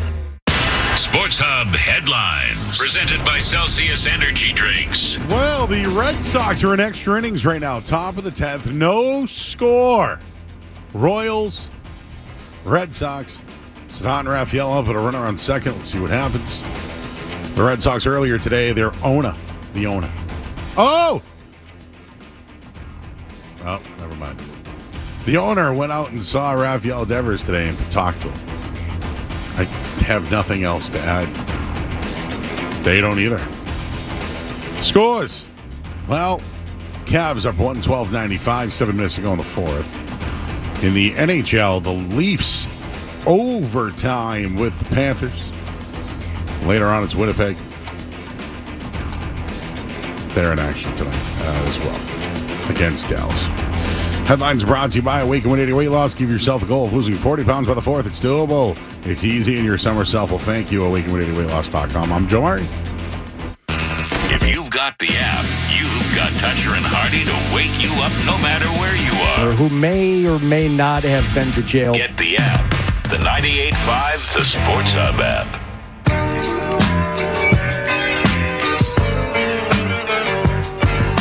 You want a random take? Murray's got all sorts on stuff in the world unrelated to sports. So sit back. I had for my musings tonight. I slacked you something earlier today. I was in the midst of a nap. And I wrote something to you and I go, I have been thinking about this all day long. And it was something you told me in passing last night. And then I saw a social video today from this person. And then I ended up texting said person. I almost asked if they wanted to come on tonight. Do you know what's been on my mind all day long? I have a feeling, Joe, it is one Tyler Milliken on his trip to Las Vegas. Literally laying in my bed. It was probably 3:45. Okay, I got to take thinking of Tyler Milliken. So I texted him. I go, dude, I can't stop thinking. Gave him a couple of food recommendations. Told him about the consumption lounge. I don't know if he imbibes, but whatever. Figure his 15 friends might be interested. 15? Hell yeah. Whew. Hell yeah. That's quite a crew. My first time. I went with 21 people. That's too many, Joe. That's too many. No, it was like I was floating. I was just floating. Because, again, it was the first time I ever went to Vegas, and I actually preferred to go with people who've already been there because I don't know anything. Yeah, you need someone to show you the town. I just floated for 3 days. Came home and got mono. But I've been thinking about him all day long. Like, what does he do out there?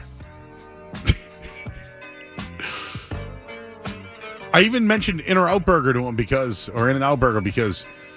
they don't have chicken nuggets. Now I'm going to transition into another topic. I tried the new chicken selects today. Is that what they're called? Strips? Sounds right to me. The chicken strips at McDonald's. So I'm glad I tried it. But it's McNuggets all day. Nice try, though. Good job, good effort.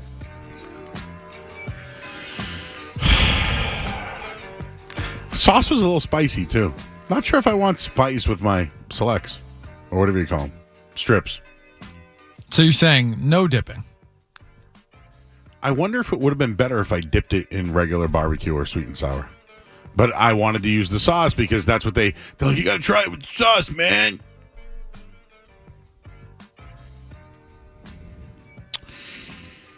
Also, sad news. I'm sure everybody knows this, but my favorite band is Alice in Chains. Really, it's Jerry Cantrell, the guitarist, is my favorite. And Alice in Chains posted today that after consideration and following advice from medical professionals, they've made the decision to cancel their upcoming festival performances and headline shows. They are eager to return to the stage. Sean's health is our top priority at the moment. So Sean Kinney, the great drummer of Alice in Chains, dealing with some health stuff, and the band is so they're supposed to be at Mohegan. They're not going to be there. Sad. Very sad. I immediately thought of anything going on with you? Well, Joe, it's May 9th. So as you can imagine, I have to do a fantasy football draft tomorrow. What the hell is all this about? You know, Joe, sometimes you have a group of friends that and I don't, I'm not casting aspersions here. Alex Barth loves football more than anyone I know. I would put some of these individuals in that Barth category. So we have a dynasty league that I was roped into, and we have our rookie draft tomorrow. So, the rookies have been drafted in the NFL. Now we have to do the rookie draft. So, yeah, tomorrow night after the Celtics, I might have to do a fantasy football draft. Who'd you even take first? Probably Genty would be the first pick if I had to guess.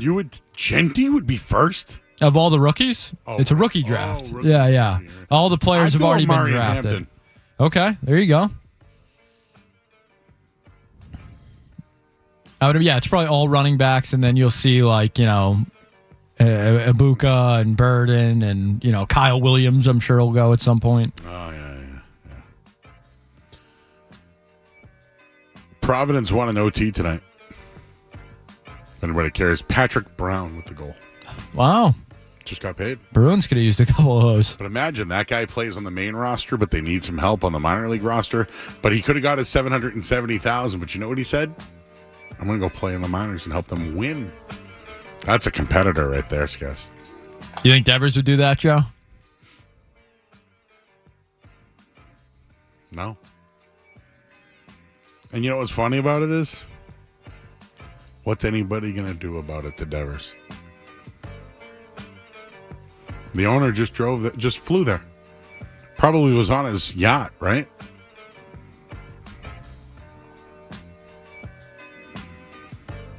Birthdays. Candace Bergen, Murphy Brown, 79 years old. Billy Joel, 76 years old today. John Corbett, 64 years old today. Rosario Dawson is 46 years old. Audrina Partridge, 40 years old. Audrina is 40? She was on, was it? The rest is still on red. What was that, The Hills? I have no idea. Natasha Bedingfield, I believe, is the singer. No one else. Did you know that Grace Gummer's mom is Meryl Streep? I don't know who the Grace Gummers is, so no, I did not know that. She was saying Barbie.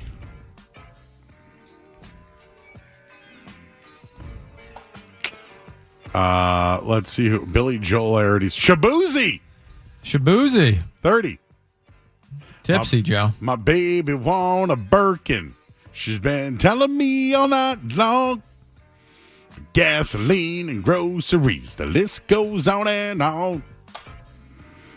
What was that? I think I did a song on that, didn't I? Oh yeah, that was a Murray's song of the summer last year for sure. Here goes the 2 to the 3 to the 4. Oh yeah, Rosario Dawson's the girl from I believe she's a. What the hell was she? She's in one of the Star Wars shows. Okay, yep. She in Sicario? I thought she was on Creed, but that's not her. Ghostface Killer, 55 years old today.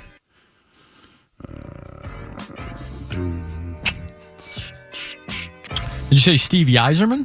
I did not. Stevie Y's birthday. Also, R.I.P. It's Tony Gwynn's birthday today. Wait, what was the other one? Tony Gwynn.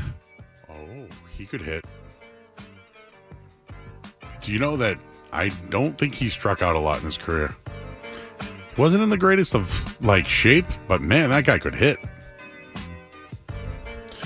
I have people complaining to me right now. This was from Jonathan Papelbon tonight. He's complaining to you, Joe. Oh, okay. Devers, pick up a glove and get your ass to first base. Oh. Yeah, you're going to make errors in the beginning, but we all know that. And then somebody wrote, Been waiting for Pap to weigh in. Of course, he's honest and spot on. Take notes, Lou Merloni and Joe Murray. Wow. No tiptoeing around the point because he wants to play tummy sticks with the organization from this guy. Different story for you two. What the hell do I have to do with any of this? Yeah, because when I think of salient, reasonable points, the first guy I go to, the voice of reason, is Jonathan Papelbon, not a hothead by any means. How do I get into a conversation with Jonathan Papelbon and Lou Merloni? Beats me, Joe. Anything else tonight? We got this Leafs-Panthers, Joe, in overtime. Are the Leafs for real? Feels like maybe it's Canada's year, Joe, finally. Edmonton looking good. Toronto looking good. Tough for the Bruins fans if Toronto goes on an even deeper run here. Did the Nesson broadcast just bail on extra innings? Why is it a different crew? I have it on my TV. I don't hear it. Ooh, the Red Sox scored. I believe a Rafael Devers RBI. What? Hey, do you remember the movie with Telly and Casper? Duh!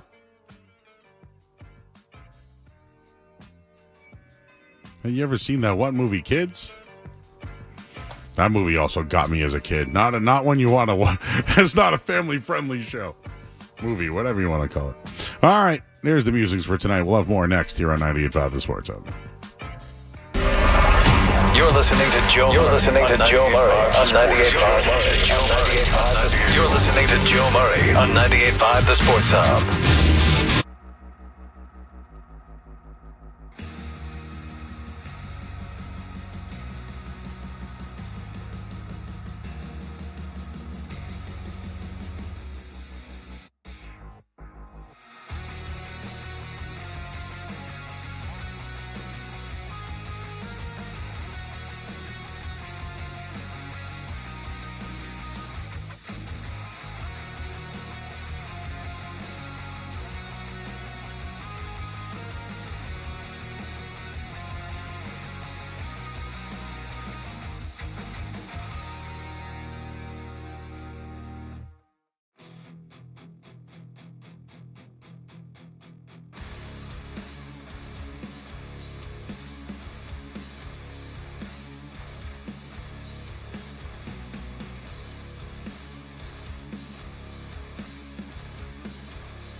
No. Dutcher and Hardy, weekday mornings at 6 on the Sports Hub.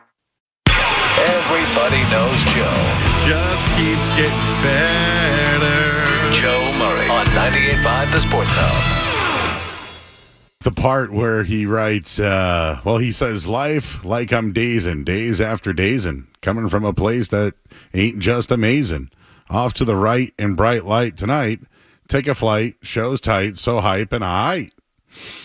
It's been like I'm dreaming, people just screaming. A rhyme that I wrote that was dope, that they fiending. Lines round the corner, TVs and phoners. Covers of your favorite magazine was a bonus. Road was just calling, flows just falling. Record after rhyme, I was bowling. Gotta get to the show, 'cause Joe is on the flow. Got my mind on the road, and yo, it's time to go. Yes. Well, what happened to the batter before that? Yeah, one in a row. We'll take it. One in a row. Got my mind on the road, and yo, it's time to go. Where did that song? Is that must have been on I don't ever remember that song until you found it one day. Yeah, I definitely not a Run DMC song, right? No, it's Rev Run. It's just Rev. Okay, so it would have been on a solo album. Yeah, it's 15-ish years ago. Yeah, I probably remember hearing it 2005. So 20 years ago, it says, actually. So, yeah, I don't know. I was 12 years old, 13 years old, and then, looking for a Friday night song, Joe. It says Joe is on the show, a little Boston mention in there. We got to go. Show's almost over. So I thought it was pretty apropos. Mm-hmm. All right, well, let's see what we've missed on the rundown tonight. Celtics go on the road, down 0-2. Kind of do that. Devers doesn't want to move to first. We did Missoula's interview already. We have not talked any Jordan. How could we forget? You hear any of that Gronk interview this morning? In the picture, I'm being dead serious. I joked about it a week ago. Now I'm not joking. I think it's something that is worth discussing, Joe, because I would have said no, but now anything's on the table. Anything's a possibility. So, Pablo Torre? Yes. Who's a pretty credible person. Absolutely, I would say so. He's gotten some stories in the past. Says that she is now banned. Or essentially you don't have to worry about her anymore. I know we don't have to play it. But let's just paraphrase the end of the night. Let's just go with it. I believe Gasper said something similar today as well. Really? If I remember the social clip correctly. So there's Scatterbutt. Is that a word? Scatterbutt? Did you dump that? No. Oh, okay. No. Sounds like you're saying the running back's name there. Scatterboo. There's Scatterboo about potentially Bill and Jordan not having association near football fields, which could mean that their relationship could be also affected by this. But North Carolina said she's absolutely welcome. No worries at all. So maybe they're supporting Bill. You're right, Skez. Is he ever going to coach a game, dude? I put August 31st in my phone. TCU, North Carolina, dude. I'm ready for a TCU North Carolina game, week 0. I saw some people tweeting this today too. Like UNC's getting the press they were hoping they're not getting the type of press they were hoping for, but they're getting the press they were hoping for with Bill Belichick. And I see a lot of people blaming her for some of this. I don't blame her at all. Not even a little bit, really. This is all Belichick. She's 24. You're supposedly the greatest coach of all time. Going back to for me, the whole circus, this is all on Belichick. Every single thing is on him. I don't blame her at all. I'm reading in our chat. Again, it's chat mark. Have we ever called it a chat check mark before? I believe we've sourced the chat a couple times. Okay. Chat check mark. Zoe said that she was on the boat. I can't confirm that. I did not. I support everybody on the station, but I only really hear what I hear.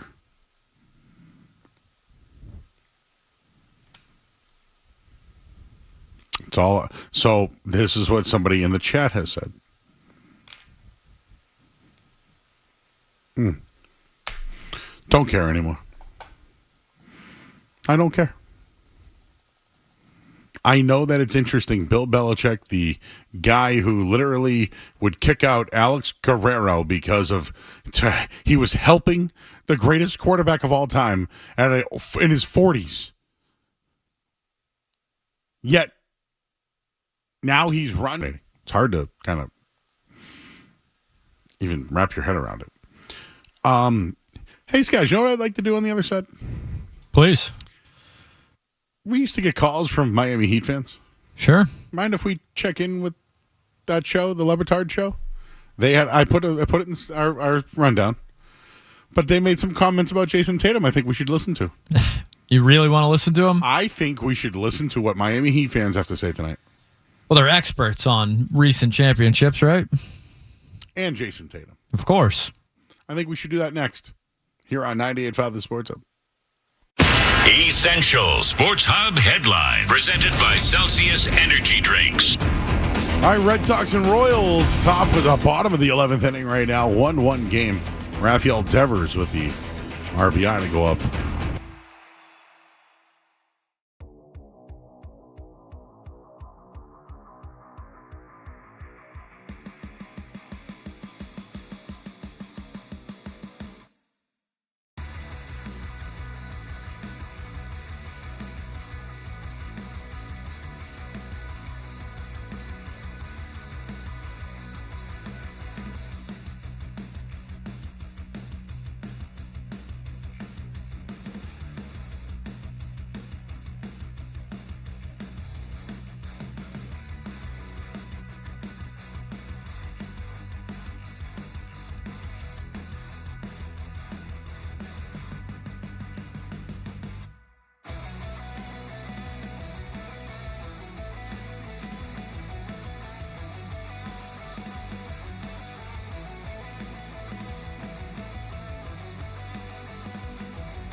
are just his pregame. They've been getting wholesale deals for years. It's Joe Murray on the Sports Hub.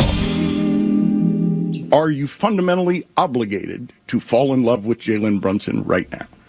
Because Jalen Brunson already has a moment in the last series to end it I've never seen Jason Tatum have. Give me a play Jason Tatum's made in his life more memorable than how it is that Brunson ended the Pistons. All of American sports fan expectations need to land today on the back of his neck. You are a champion, and I've almost never said this about a champion. Prove to me you deserve to be one. Because last season, do what Brunson does. Brunson's the smallest player on the court. I look at you and just physically, I know you're the best one. But what are you going to do? Oh, fade away again? Brunson got the foul shots. It's end of game time. It is end of game time. You give the ball to Brunson, Knicks fans know what's going to happen there. And when he misses a 1-foot layup, they don't even blame him because they know what he is. He's the best clutch player in the NBA empirically. Does more in the fourth quarter than anybody. Tatum? The only thing left to have on Tatum's resume. It's incredibly bejeweled for his age. Where are the moments? I mean, did Jimmy Butler ever win anything when he was in Miami? Not that I remember, Joe. So Jimmy Butler, not a champion. Not a winner. Jason Tatum has never done anything in his life and now needs to prove that he won something? Just remind me, Joe, who's older, Jalen Brunson or Jason Tatum? Well, I'm going to assume Brunson's older because he played in college. Jalen Brunson is 28. He will be 29 soon. Jason Tatum just turned 27. Okay. All right. So one is younger than the other. Jason Tatum ever play with Luka Doncic? He has never played with him. You ever get traded off a team because he couldn't fit with a superstar? Jason Tatum plays with multiple superstars. Kyrie Irving was a superstar. Jaylen Brown's a superstar. Gordon Hayward at the time was a superstar. Al Horford came over from Atlanta as a superstar. Kemba Walker was a superstar as well. Is that not good enough? So maybe those aren't moments. So let me ask: who has the most points in NBA history in a Game 7? I think it's Jason Tatum. It is Jason Tatum. Would you say Game 7s are important? I still hear about Kawhi Leonard's Game 7 over Joel Embiid to this day. You would say having the most points in the history of said league in a Game 7 is he scores 46, 10 and 5, whatever it is. Is that a moment? That's a moment. Don't worry about it. Don't worry about it. We had a giveaway, but we'll do it next week. Yeah, I just wanted to check in with the people, and they're delusional.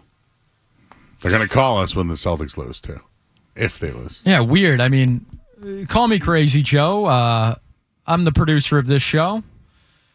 I have never once called another radio show and played Pitbull over the air for my team, winning a second or third round matchup. But I guess when you don't have championships, that's something to hang your hat on. Is scoring, 32 in a closeout Game 5 to win a title, is that a moment? That would be a moment.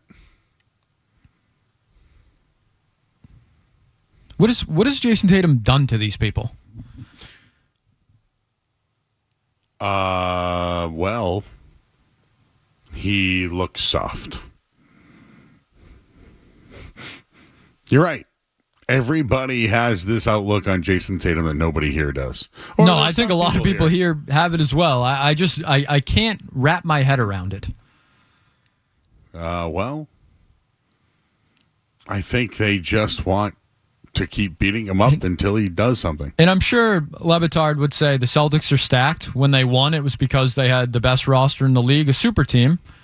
But when they lose, it's solely because of Jason Tatum struggles. It is just what I'm trying to grasp. I don't understand. Jalen Brunson, his moments, a first round playoff series win. Congrats. Now you've accomplished something Jason Tatum did in his rookie year. That's big. Can I give you something else that's very big that has nothing to do with what we're talking about? I'd like to crap on the Levitard show a little longer, but please, Joe, please.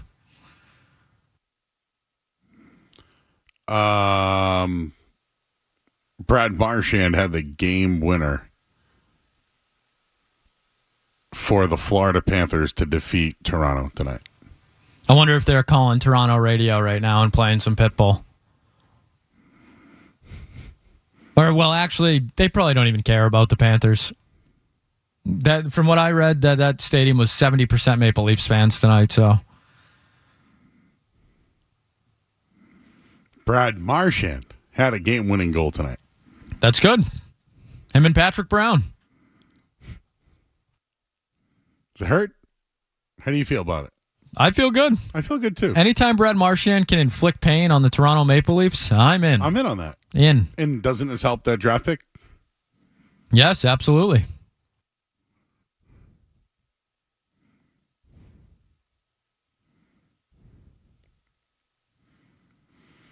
The Red Sox just lost, too. What a shocker. These guys did everything just collapse at 10:48 at night. Everything just happened just now.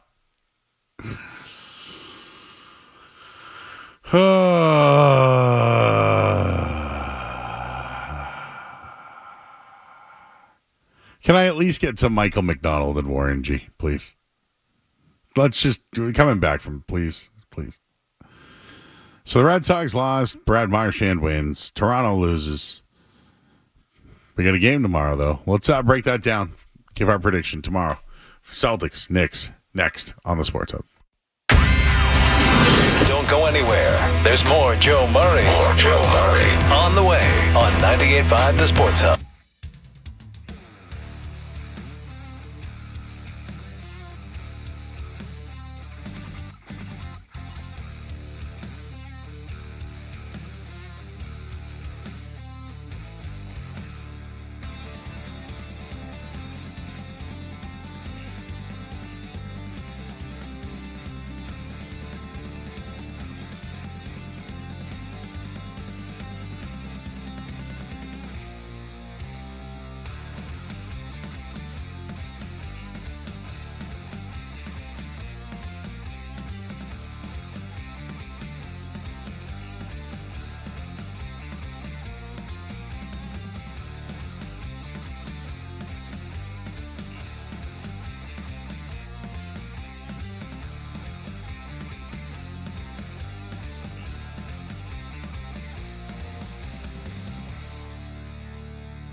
smelly.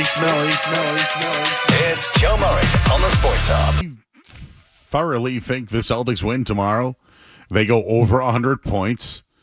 They play better defense.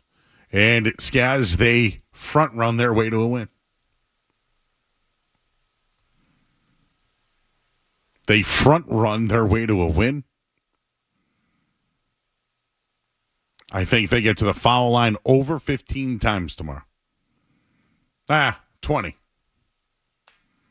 15. But they need somebody other than Tatum Brown. I don't know if it's White. I don't know if it's Pritchard. I think you need a Derek White game. But they need a third scorer. Someone's got to take advantage of Brunson's size. Somebody has to. It's not going to be Tatum. It's not going to be Brown because of who's guarding them. It's going to have to be White or Hall. Somebody has to attack Jalen Brunson. Go at Karl Anthony Towns.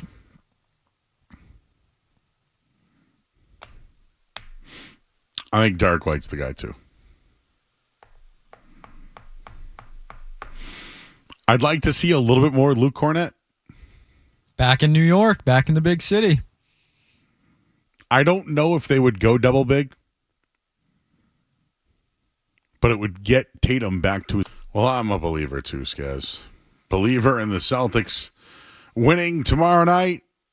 We're back here on Monday night for Game 4.